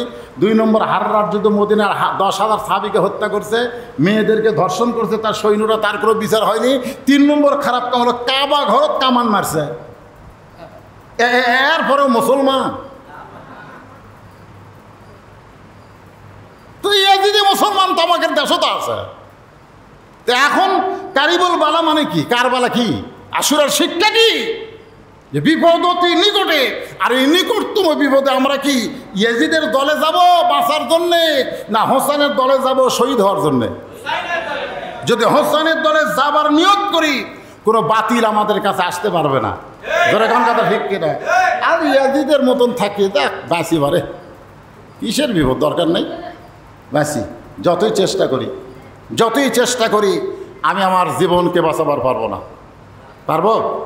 যতই চেষ্টা করি আমি আমার জীবনকে বাঁচাতে পারবো। বগুড়ার ডাক্তার হচ্ছে না, এনায়েতপুরে গেলাম, এনায়েতপুর ডাক্তার হলো না, ঢাকাত গেলাম, ঢাকার ডাক্তার হলো না, মাদ্রাজে গেলাম, বাঁচবো? দৌড়াচ্ছি তো। লন্ডন ফন্ডন আমেরিকা সব ডাক্তার বলতেছে দৌড়া লাভ নেই, আল্লাহ আল্লাহ করে। তখন বাড়িতে এসে বলতেছে, আল্লাহ তুমি ছাড়া আমার কেউ নেই, আল্লাহ তুমি ছাড়া আমার কেউ নেই। আল্লাহ কয় তো দৌড়েন শেষ। আজকে আমাদের অবস্থা হবে তাই। আমরা সারা জীবন এজিদি মুসলমান হয়ে শয়তানের পথে দৌড়ে দৌড়ে শেষে দেখো আল্লাহ তুমি ছাড়া আমাকে কি আল্লাহ, এই কথা নিয়ে এই কথা বলে মুসলমান হয়ে মরতে পারবো? খুব খেয়াল করেন। আনাস রাদিয়াল্লাহু বললেন, ইয়াজিদ তুমি হোসেনকে চিনো না? যদি চিনতে পারতা তাহলে এরকম বেসাইদা কথা বলতা না। আমি হোসেনকে চিনি, আমি হোসেনকে চিনি, জোরে কান সুবহানাল্লাহ। যিনি রাসূলের একাধারে 10 বছর খাদেম ছিলেন, রাসূলের খেদমত করেছেন। আলোচনা চলতেছে, সাহাবীরা আলোচনা শুনতেছে। হোসেনকে নিয়ে একটু আপনাদের বোঝানোর জন্য বলতেছে, একটু মনোযোগ দিবেন। সাহাবীরা আলোচনা শুনতেছে, রাসূল ওয়াজ করতেছে। এমন সময় পিছন দিক থেকে হোসেন লোকমা দিছে, নানার ওয়াজের লোকমা। নানা নানা সারাদিন শুধু সাহাবীদের নিয়ে ওয়াজ করবেন, তাহলে আমার সঙ্গে সময় কখন দিবেন? সাজ করেন, তাহলে আমার খবর কি? 1 নম্বর সাহাবী আবু বকর বললেন, হুযায়ফা পাশেই বসেছিল, হোসেনকে আটকে দে। ও যদি নবীর কাছে আসে তাহলে নানা নাতি আর নবী থাকবে না। সুবহানাল্লাহ। এতক্ষণ আমাদের নবী, আমরা সাহাবী, কিন্তু ওইটা যদি নবীর কাছে আসে তাহলে নবীও নাই, নানা নাতি। জোরে কোন কি নাতি? তো নানা নাতি হওয়ার আগে ওকে আটকা। তো হুযায়ফাতুল ইয়ামিন দৌড়ে গিয়ে হোসেনকে আটকায় দিছে, আটকায় দিছে। এখন তুমি নানার কাছে যাইও না বাবা, তোমার নানা এত দামি ওয়াজ করতেছে, সাহাবীরা পাগল হয়ে শুনতেছে। হুযায়ফাতুল ইয়ামিনের বুকত চড়ে বলতেছে, তোমরা আমার নানাকে চিনো আর আমাকে চিনো না, যার কারণে আমাকে নানার কাছে যাবার দিচ্ছ না। দেখেন হোসেন কি বলতেছে, আমার নানাকে চিনো দেখে ওয়াজ শুনতেছো, আর আমাকে চিনো না দেখে যাবার দিচ্ছ না। আজকে শুনে নাও, ওই বক্তা নানার চাইতে আমি হোসেন কোন অংশে ছোট না, যেই কাছে কোন অংশে ছোট না। হযরত আলী নবীর কাছে বসে আছিল, আনা মাদিনাতুল ইলমে ও আলিও বাবুহা। দৌড়ে গে হুযায়ফার কোলতে কাড়ালিয়ে মুকুট মারছে ঠাসি করে, কোন মুখ দিয়ে কী কইস রে? হযরত আলীর কাছে হোসেন বড় না রাসূল বড়? এই আপনাদের কাছে কি মনে হয়, ছেলে বড় না নবী বড়? আল্লাহ রাসূল বলেছেন, লা ইউমিনু আহাদুকুম হাত্তা কুনা হাব্বা ইলাইহি মিন নাফসিহি। তুমি ততক্ষণ পর্যন্ত প্রকৃত মুমিন হতে পারবা না যতক্ষণ পর্যন্ত তোমার জীবনের চাইতে আমি নবীকে বেশি ভালো না বাসবে। ধরে কোন সুবহানাল্লাহ। মুকুট মারছে ঠাসি, এত জোরে ঠাসি মারছে, দাঁত দিয়ে রক্ত বের হয়ে গেছে। একসময় হযরত আলী হোসেনের মুখতে হাতটা টান দিলে হোসেন বলে, রে নবীর সাহাবীরা, আমি একজন সাহাবীর কোল থেকে বলেছি, ওই নানার চাইতে কোনো অংশে আমি ছোট না। এখন আমার বাবার কোল থেকে বলতেছি, আমাকে তোমরা চিনো না, আজকে চিনে নাও, ওই নানার চাইতে আমি অনেক বড়। যেই কইছে নানার চাইতে বড়, আর কোনো সাহাবী সহ্য করতে পারে না। ওমর ফারুক বললেন, আলী তোমার হোসেনকে তো চরম বেয়াদবি করতেছে, নবীর চাইতে বড় এই কথা কেমনে? আলী যখন হোসেনকে নিয়ে যাবার চায়, এমন সময় আল্লাহর নবী 2 কানা হাত বাড়ায় বলে, আলী রে, আমার কলিজাকে আমার কাছ থেকে আলাদা করিস না। যারা হোসেনকে ভালোবাসে তারা হবে নবীর কলিজা। ধরে কোন সুবহানাল্লাহ। আমার কলিজাকে আলাদা করিস না। এই কথা শোনার সঙ্গে সঙ্গে হযরত আলী হোসেনকে ছাইড়া দেয়। হোসেন এক দৌড়ে এসে নবীর বুকে ঝাঁপ দেয়, বলে, না না, তোমাকে ছাড়া আমি বাঁচবো না। না না, আমার জীবনের চাইতেও তোমাকে বেশি ভালোবাসি। দাদা সব সময় সাহাবী নিয়ে থাকো, আমাকে সময় দাও না। বলে রাগ করে বলেছি, না না, আমার কথাই তুমি কষ্ট পেও না। আল্লাহ রাসূল বলে, কষ্ট আমি পাইনি রে পাগলা। তুই যদি এই কথা আমাকে ঘরের মধ্যে একলা একলা বলতি, আমি কিছুই করতাম না। তুই তো আমার মাথার উপর উঠে বসে থাকিস, আমি কিছু কই। সুবহানাল্লাহ কর না কেন? আল্লাহ নবী যখন শেষ দেয় তখন পিঠের উপরে কে চড়ছে? নবী কিছু করছে? কিন্তু এতগুলো সাহাবীর মধ্যে তুই এই কথা কেমনে করলি? গুমর ফাঁস হয়ে গেল। তুই যে কইলি আমি নানার চাইতে বড়, এরা কেমনে কইলি? তো হোসেন বলে, না না, তুমি কি মনে করছো আমি হিসাব ছাড়া কথা বলছি? বলে, তোমার আবার কি হিসাব? বলে, 1 নম্বর হিসাব হলো তোমার মা আর আমার মা, এটা হলো আমার 1 নম্বর হিসাব। এখন তুমি কও, এই 2 জনের মধ্যে কার মা বড়? আল্লাহ রাসূলকে আমার মা আমিনার খবর আছে, আর তোমার মা ফাতেমা হবে জান্নাতি নারীদের নেত্রী। আমি নবীর মা আমিনার চাইতে তোমার মা ফাতেমা কোটি কোটি গুণ বড়। তখন বলতেছে না না, মায়ের দিক দিয়ে কে বড়?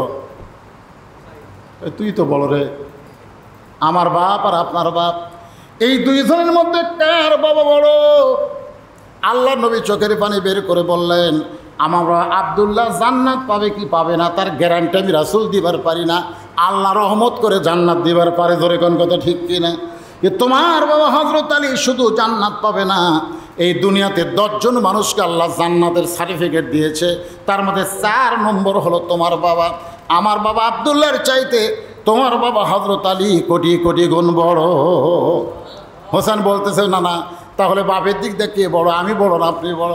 রাসূল বলে তুমিই বড়।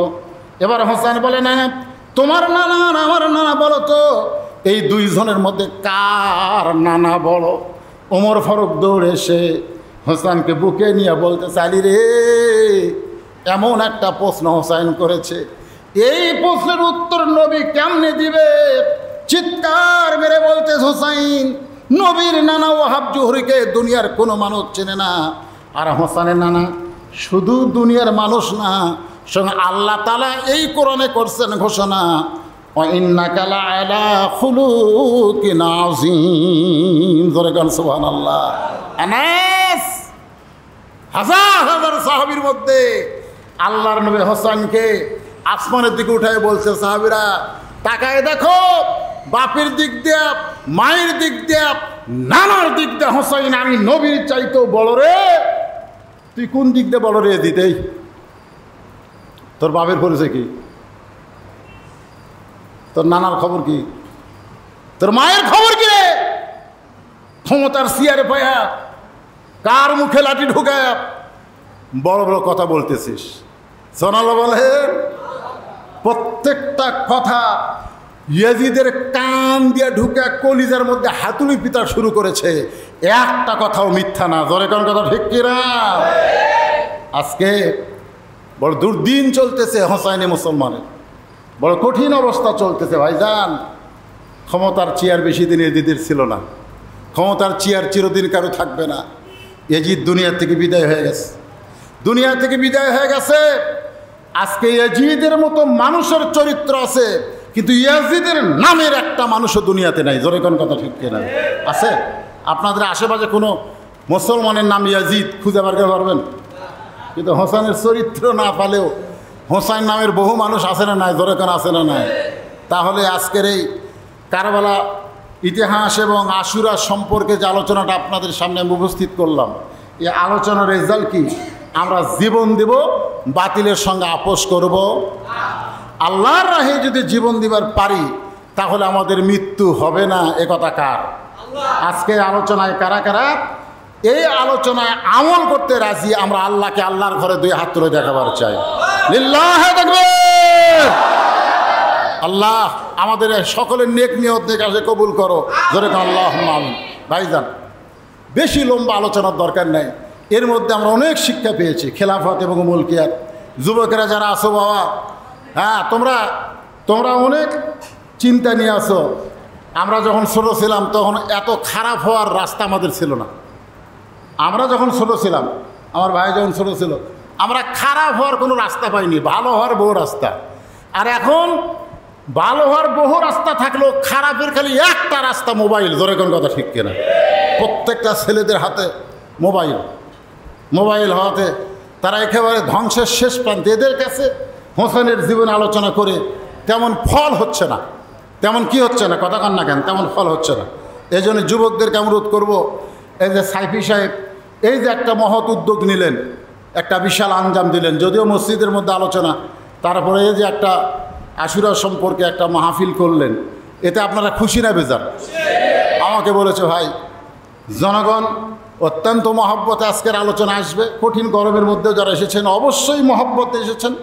আপনি একটু মোনাজাত রাখবে, তাদের সবাইকে বলবেন এই মাহফিলের অনেক টাকা খরচ, এই যে পোলাটোলা অনেক কিছু, এ খরচ বাবদ যদি কেউ নগদ কিছু সহযোগিতা করে, বাকিটা কিনা নগদ, তাই না? হ্যাঁ, নগদ কিছু যদি সহযোগিতা করে, এ কোরআনকে সহযোগিতা করা হবে, হোসেনের আলোচনা হোসেনকে সহযোগিতা করা হবে। হোসেনই মুসলমান বলে যে দাবি করি, 150, 500 যে যা পারি একটু আল্লাহর রাস্তায় আমরা সহযোগিতা করি, এই মাহফিলের জন্য একটু সহযোগিতা সবাই করি। কি রাজি আছেন? রাজি নাই? তাহলে দেন, যাই যা পারেন একটু আল্লাহর রাস্তায়। একটু বাইরে লোক আছে নাকি? রুমাল বাইরে লোক তো এখানে আসা সমস্যা। যান একটু, আপনাদের কেউ যদি থাকে একটু দাঁড়ান। এই ছেলেরা কেউ আছে নাকি? দাঁড়ান। আমার ভাই আজকের মাহফিলের যিনি সভাপতি, তিনি 3,000 টাকা একে নগদে আমার আজকের ভাই সহযোগিতা করলেন। আল্লাহ আমার ভাইয়ের সহযোগিতা কবুল করেন, জোরে করেন আমিন। আপনাদের মধ্যে এরকম কেউ যদি থাকে, আপনি যা পারেন, 100 পারেন, 200 পারেন, 500 পারেন, একটু আল্লাহর হস্তে সহযোগিতা করেন। যেটা দিবেন এটাই হোসাইনকে গ্রহণ করা হবে, আখিরাতকে গ্রহণ করা হবে। আর যদি না দেন, আখিরাতের প্রতি বিশ্বাস কমে। যদি পকেটে থাকে তাহলে আল্লাহর হস্তে সবাই একটু অংশগ্রহণ করেন, সবাই করেন। এই যে সবাই পকেটে হাত দিছে, কিন্তু যাওয়া লাগবে তো। অনেক মানুষ কিন্তু কাছে এসে দিতে শরম পায়, তার কাছে যদি কেউ যায় সে কিন্তু আর শরম পায় না। এরকম দেখা যায় কি যায় না, এই উঠে এসে দেওয়াটা শরম মনে করে। এই জন্য আপনাদেরই কিছু লোক তাদের কাছে যাওয়া দরকার। তো কেউ যদি মনে করেন হুজুর আমি 500 টাকা দিব, ব্যাগের মধ্যে না দিয়ে, গামছার মধ্যে না দিয়ে কেঁদে দিব, তাহলে এসে দিবার পারেন, সমস্যা নেই। আল্লাহর রাস্তায় কেউ দাঁড়াচ্ছে, বাইরের বারান্দায় কেউ দাঁড়াইছেন, আপনার কেউ লোক নাই, দেন ব্যাগ, দেন ব্যাগলে বসে আছেন কিন্তু যান। আর কেউ যদি এখানে কেঁদে দেন, দেন।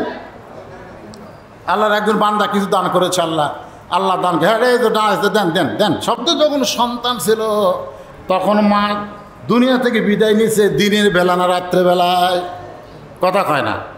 2 সন্তান ঘুমের মধ্যে আছে, মা দুনিয়া থেকে বিদায় নিয়েছে। এটা কি দিনের বেলা না রাতের বেলায়? রাতের বেলায় মা ফাতেমা দুনিয়া থেকে বিদায় নিয়েছে। আমার মায়েরা যারা পর্দার অন্তরালে বসে শুনতেছেন, কেন রাতের বেলা দুনিয়া থেকে বিদায় নিলেন? তিনি সবসময় আল্লাহকে বলতেন, আল্লাহ ও দরদি আল্লাহ, আমি ফাতেমা পর্দার মধ্যে ছিলাম, আল্লাহ তুমি আমার পর্দার মধ্যে মৃত্যুকে কবুল করো। আল্লাহ তাআলা এই দোয়া ফাতেমার কিন্তু কবুল করেছেন, যার কারণে গভীর রাত্রে তার মৃত্যুবরণ হলো। মৃত্যুবরণের সময় স্বামীকে 3টা ওসিয়ত করলো। শোনেন, আমার মা ফাতেমার ওয়াজ করতেছি আমার মায়েদের জন্যে। আর আমাদের ঘরের মেয়েরা যদি, মায়েরা যদি ভালো হয়ে যায়, ফাতেমার মতো হয়, তাহলে আমাদের জন্য ভালো হবে না খারাপ হবে? কথা কয় না, ভালো হবে না খারাপ হবে? মায়েরা তো শুনতেছে, তাদের জন্য একটু বলতেছি। তো এখন হয়তো আলীকে 3টা ওসিয়ত করলেন। এখনো ওসিয়ত হলো রাতের বেলা আমার মৃত্যু হবে, রাতের বেলায় কবর দেবেন। 2 নম্বর ওসিয়ত হলো আমার জানাজার কোনো ব্যবস্থা করবেন না। আর 3 নম্বর ওসিয়ত হলো আমার লাশটা খাটনি তুলবেন না। আমার ফাতেমার দেহের ওজন কত, এটা দুনিয়ার কোনো পুরুষ যেন জানবার না পারে। দেখছেন, মা বোনদের জন্য বলতেছে। হয়তো আলী তাকে কবর দেওয়ার পরে আল্লাহকে বললেন, আল্লাহ গভীর রাত্রে পর্দার মধ্যে কবর দিলাম, আল্লাহ আমি দুনিয়ার জীবনে তাকে সুখ শান্তি দিবার পারিনি। আসলে আপনারা অবশ্যই কম বেশি সবাই শুনেছেন, মা ফাতেমার দুনিয়ার জীবনে খুব সুখ ছিল না কষ্ট ছিল? কথা কয় না, সুখ না কষ্ট? এত কষ্ট, আল্লাহ রাসূল জোহরের নামাজের পরে ফাতেমার দরজাত গেছে। দেখেন কি জীবন, মাদের জন্য বলতেছি। ফাতেমা একটু দরজা খুলে দিত মা। ফাতেমার দরজা সে বললেন, বাবা ফেরত যান, আপনি যখন তখন আসেন কেন? আমি এখন দরজা খুলে দিতে পারবো না। আল্লাহ রাসূল ফেরত গেলেন। আপনাদের কি মনে হলো ফাতেমার ব্যবহার খুব খারাপ? যখন তখন আসেন কেন? এখন দরজা খুলে পারবো না। আসরের নামাজের পরে আল্লাহ নবী ফাতেমার দরজায়, সকাল থেকে তোর মুখটা দেখিনি মা, একটাবার দরজা খোল। ফাতেমা কান্দার বলে, বাবা জোহরের সময় যখন আইছিলেন তখন যে অবস্থায় ছিলাম, আসরের সময় আইছেন এখনও সেই অবস্থায়। আমার শরীরে এমন একটা কাপড় পরা, যে কাপড় পরে আমার বাবার জন্যও দরজা খুলতে বড় শরম পায়। কি কষ্টের জীবন চিন্তা করে দেখেন। আল্লাহ রাসূল জানলার পাশে গিয়ে বললেন, মা একটু জানলার দরজা খোল, আমি তোর জন্য একটা উপহার পাঠাই। যেই মাত্র দরজা খুলেছে আল্লাহ রাসূল গায়ের চাদর, যে চাদর গায়ে দিয়ে রাসূল নামাজ পড়ে, ওই চাদরটা ফাতেমাকে দিয়ে দিলেন। চাদর পরে আমার জন্য একটু দরজা খোল। ফাতেমা দরজা খুললেন। রাসূল তাকায় দেখে ফাতেমার 2 চোখে সুরমা দেওয়ার মতন, 2 চোখে সুরমা দেওয়ার মতন। রাসূল বললেন, ফাতেমা চোখে সুরমা দিয়েছিস, তোকে খুব সুন্দর লাগতেছে। ফাতেমা কান্দারে বলে, বাবা চোখে সুরমা দেওয়া লাগে নাই, কয়েকদিন হলে না খাওয়ার কারণে আমার চোখে নিচের কালিমা পড়ে গেছে।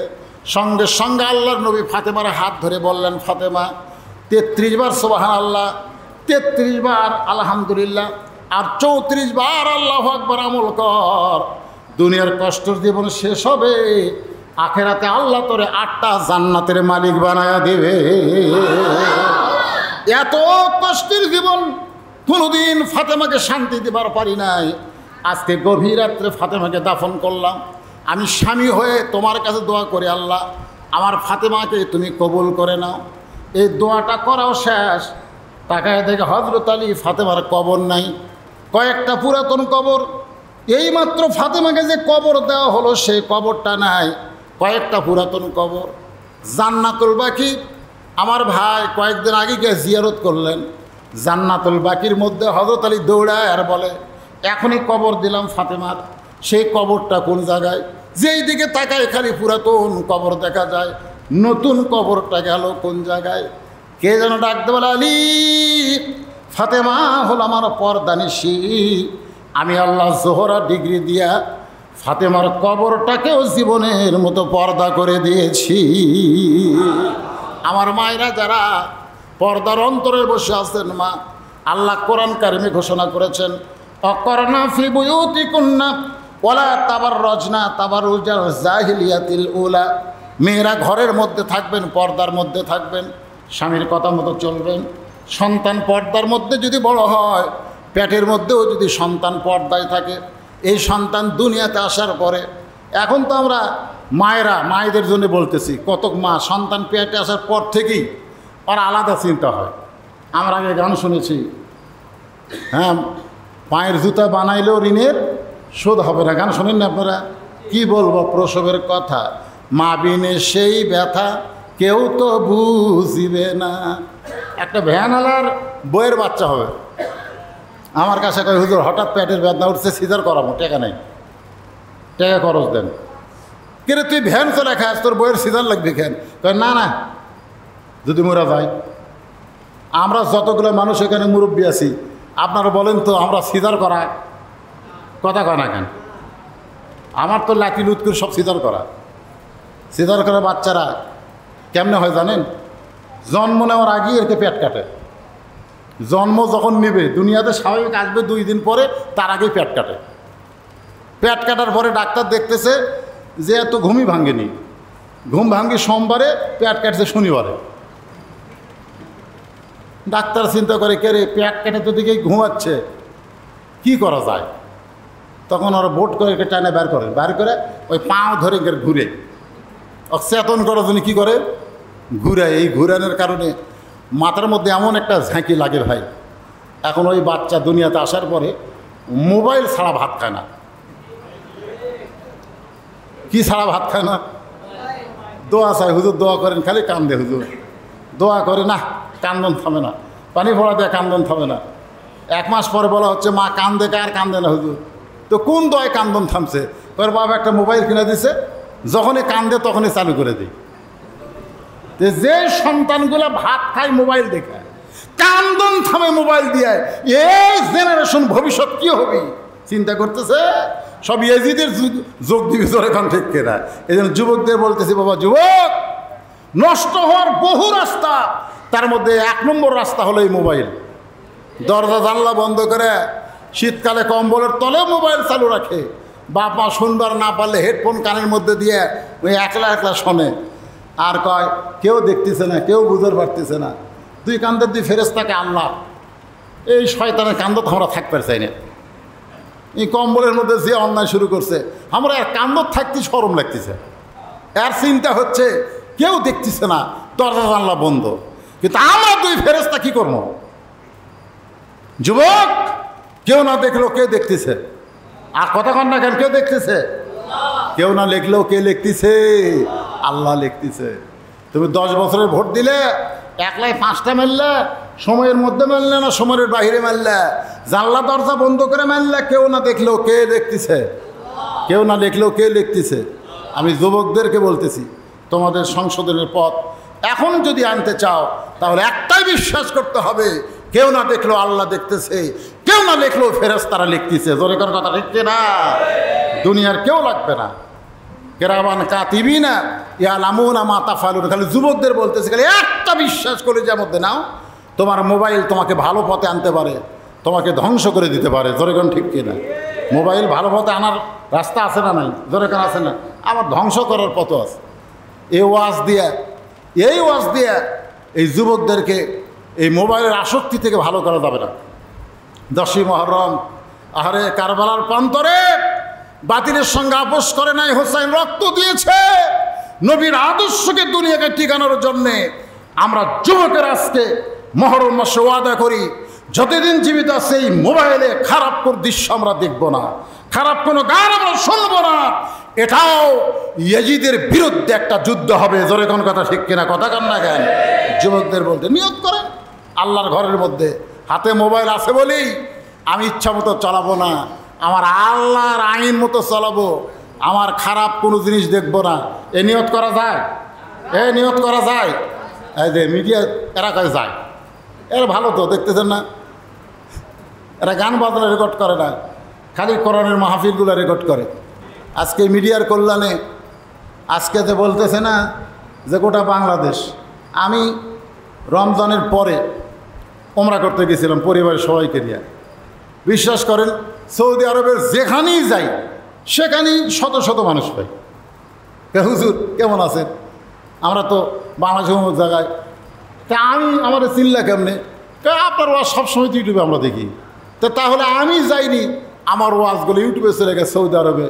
পৃথিবীর যেখানেই বাংলাদেশ, আমেরিকা, লন্ডন, যেখানেই বাংলাদেশে থাক না কেন, আমাদের ওয়াজগুলো এই মিডিয়ার কল্যাণে যায়। মিডিয়াগুলো ভালো কাজে ব্যবহার হচ্ছে, মোবাইলগুলো যুবকরা ভালো কাজে ব্যবহার করুক। এটাও একটা 10ই মুহররমের শিক্ষা হবে। ধরে কোন কথা ঠিক কিনা? বাতিলের সঙ্গে আপোষ না, খারাপ কোনো জিনিস আমরা দেখব।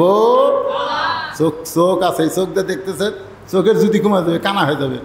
কান দিয়ে শুনতেছেন, কানের মধ্যে কী দিছেন? হেডফোন দিয়েছেন, হেডফোন ঠসা হয়ে যাবে, ঠসা হয়ে যাবেন। তা আল্লাহ তাআলা এই সময় বিপদ থেকে আমাদের সবাইকে হেফাজত করুক। সকলে বলে আল্লাহুম্মা আমিন। ইস্তিগফার ফর আস্তাগফিরুল্লাহ, আস্তাগফিরুল্লাহ রাব্বি মিন কুল্লি জামবি ওয়া তুবু ইলাইহি। এর মধ্যে তো আবার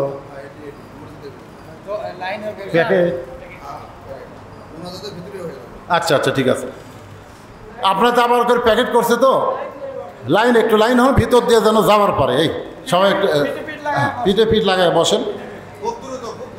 হ্যাঁ একটু বসেন ভাই, প্যাকেট অসুবিধা নাই, কারো গায়ে পড়বে না। হ্যাঁ বসেন, সবাই একটু ফাঁক হয়ে বসেন, ভেতর দিয়ে যেন যাইতে পারে। ইস্তিগফার পড়ে আস্তাগফিরুল্লাহ পড়েন। ইস্তিগফার পড়ে আস্তাগফিরুল্লাহ রাব্বি মিন কুল্লি জামবি ওয়া তুবু ইলাইহি লা হাওলা ওয়ালা কুওয়াতা ইল্লা বিল্লাহিল আলিয়্যিল আযীম। আল্লাহুম্মা সাল্লি আলা মুহাম্মাদ ওয়া আলা আলি মুহাম্মাদ কামা সাল্লাইতা আলা ইব্রাহিম ওয়া আলা আলি ইব্রাহিম ইন্নাকা হামিদুম মাজিদ। আল্লাহুম্মা বারিক আলা মুহাম্মাদ ওয়া আলা আলি মুহাম্মাদ কামা বারাকতা আলা ইব্রাহিম ওয়া আলা আলি ইব্রাহিম ইন্নাকা হামিদুম মাজিদ। আপনাদেরই গ্রামেরই খুব অল্প বয়সের ছেলে চেয়ারম্যান সাহেব, উনি আজকের প্রধান অতিথি না, তো উনি কিছু বলবে না? ও আচ্ছা ঠিক আছে, আমরা সকলে এখন দোয়ায় সামিল হব। হ্যাঁ, তার জন্য সকলের জন্য সবাই দোয়া করবেন ইনশাআল্লাহ। অল্প বয়সে বিশাল একটা দায়িত্ব পাইছে। আমাকে বলে হুজুর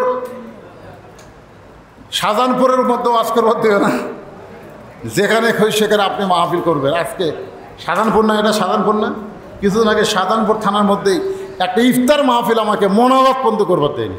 আজকে মাশাআল্লাহ আমি ঘন্টার পর ওয়াজ করলাম, 1 ঘন্টার বেশি হয়ে গেছে। হ্যাঁ, প্রায় 1.5 ঘন্টার বেশি ওয়াজ করলাম। তো আল্লাহ তাআলা তো কিছু বলার তৌফিক দিলেন নাকি কন? তো চেয়ারম্যানের এখানে অবদান আছে না নাই? আমরা সবাই তার জন্য প্রাণ খুলে দোয়া করব। অল্প বয়সে বিশাল একটা দায়িত্ব আল্লাহ দিয়েছে, এই দায়িত্ব যেন সুস্থতার সাথে সুন্দরভাবে পালন করার তৌফিক আল্লাহ দান করে। সকলে কোন আমিন। আল্লাহুম্মা সাল্লি আলা সাইয়্যিদিনা শাফিঈনা নাবিয়িনা মাওলানা মুহাম্মদ ওয়া আলা আলিহি ওয়া সাহবিহি ওয়া বারাকা সাল্লিম। মোনাজাতের পরে তবারক দেওয়া দরকার ছিল। হ্যাঁ, কি ঝামেলা হবে মোনাজাতের মধ্যে? আচ্ছা ঠিক আছে, আমরা মোনাজাত ধরলাম, আর যারা দিচ্ছ তারা সামনে সামনে দিয়ে যায়, তোমরাও আমিন আমিন কই। আল্লাহুম্মা আমিন। আল্লাহুম্মা আনতাস সালাম ওয়া মিনকাস সালাম তাবারাকতা ইয়া যাল জালালি ওয়াল ইকরাম। আয় আল্লাহ তাআলা, কঠিন গরমের ভিতরে আল্লাহ তোমার ঘরের মধ্যে দীর্ঘ সময় পর্যন্ত 10ই মহরম আশুরা সম্পর্কে আলোচনা হয়ে গেল। আল্লাহ মেহেরবানি করে আজকের এই মাহফিলকে আল্লাহ তুমি কবুল করে নাও। আল্লাহ দিনের বেলা মাহফিল শুরু হয়েছে, এখন রাত 12টা বাজতেছে। এই যে দীর্ঘ সময় পর্যন্ত আজকের মাহফিল হলো, এই মাহফিলের ভিতরে কত আলোচনা হয়েছে, জিকির আজকার দোয়া দরুদ হয়েছে, কোরআন তেলাওয়াত হয়েছে। আল্লাহ এর মধ্যে ত্রুটি হলে ভুল হলে মাফ করে দিও, যা হাদিয়া মঞ্জুর করো। সোনার মদিনায় রাসূলের রওজা মোবারকে কবুল করে নাও। তামাম আম্বিয়ায়ে কেরাম, আসহাবে কেরাম, তাবিনে কেরাম, উম্মাহাতুল মুমিনিন, শহীদ শহীদান, জান্নাতুল বাকি, জান্নাতুল মাসহ পৃথিবীর যত গোরস্থানে যত মুর্দা শুয়ে আছে আল্লাহ সকলের কবরকে জান্নাতের টুকরা বানায় দেন। এ আল্লাহ তাআলা, এই গ্রামের নামটা হলো বয়রাদিঘি। গোরস্থানে যত মুর্দা শুয়ে আছে আল্লাহ মেহেরবানি করে এই বয়রাদিঘির গোরস্থানের মধ্যে যত মুর্দা শুয়ে আছে সকলের কবরকে জান্নাতের টুকরা বানিয়ে দেন।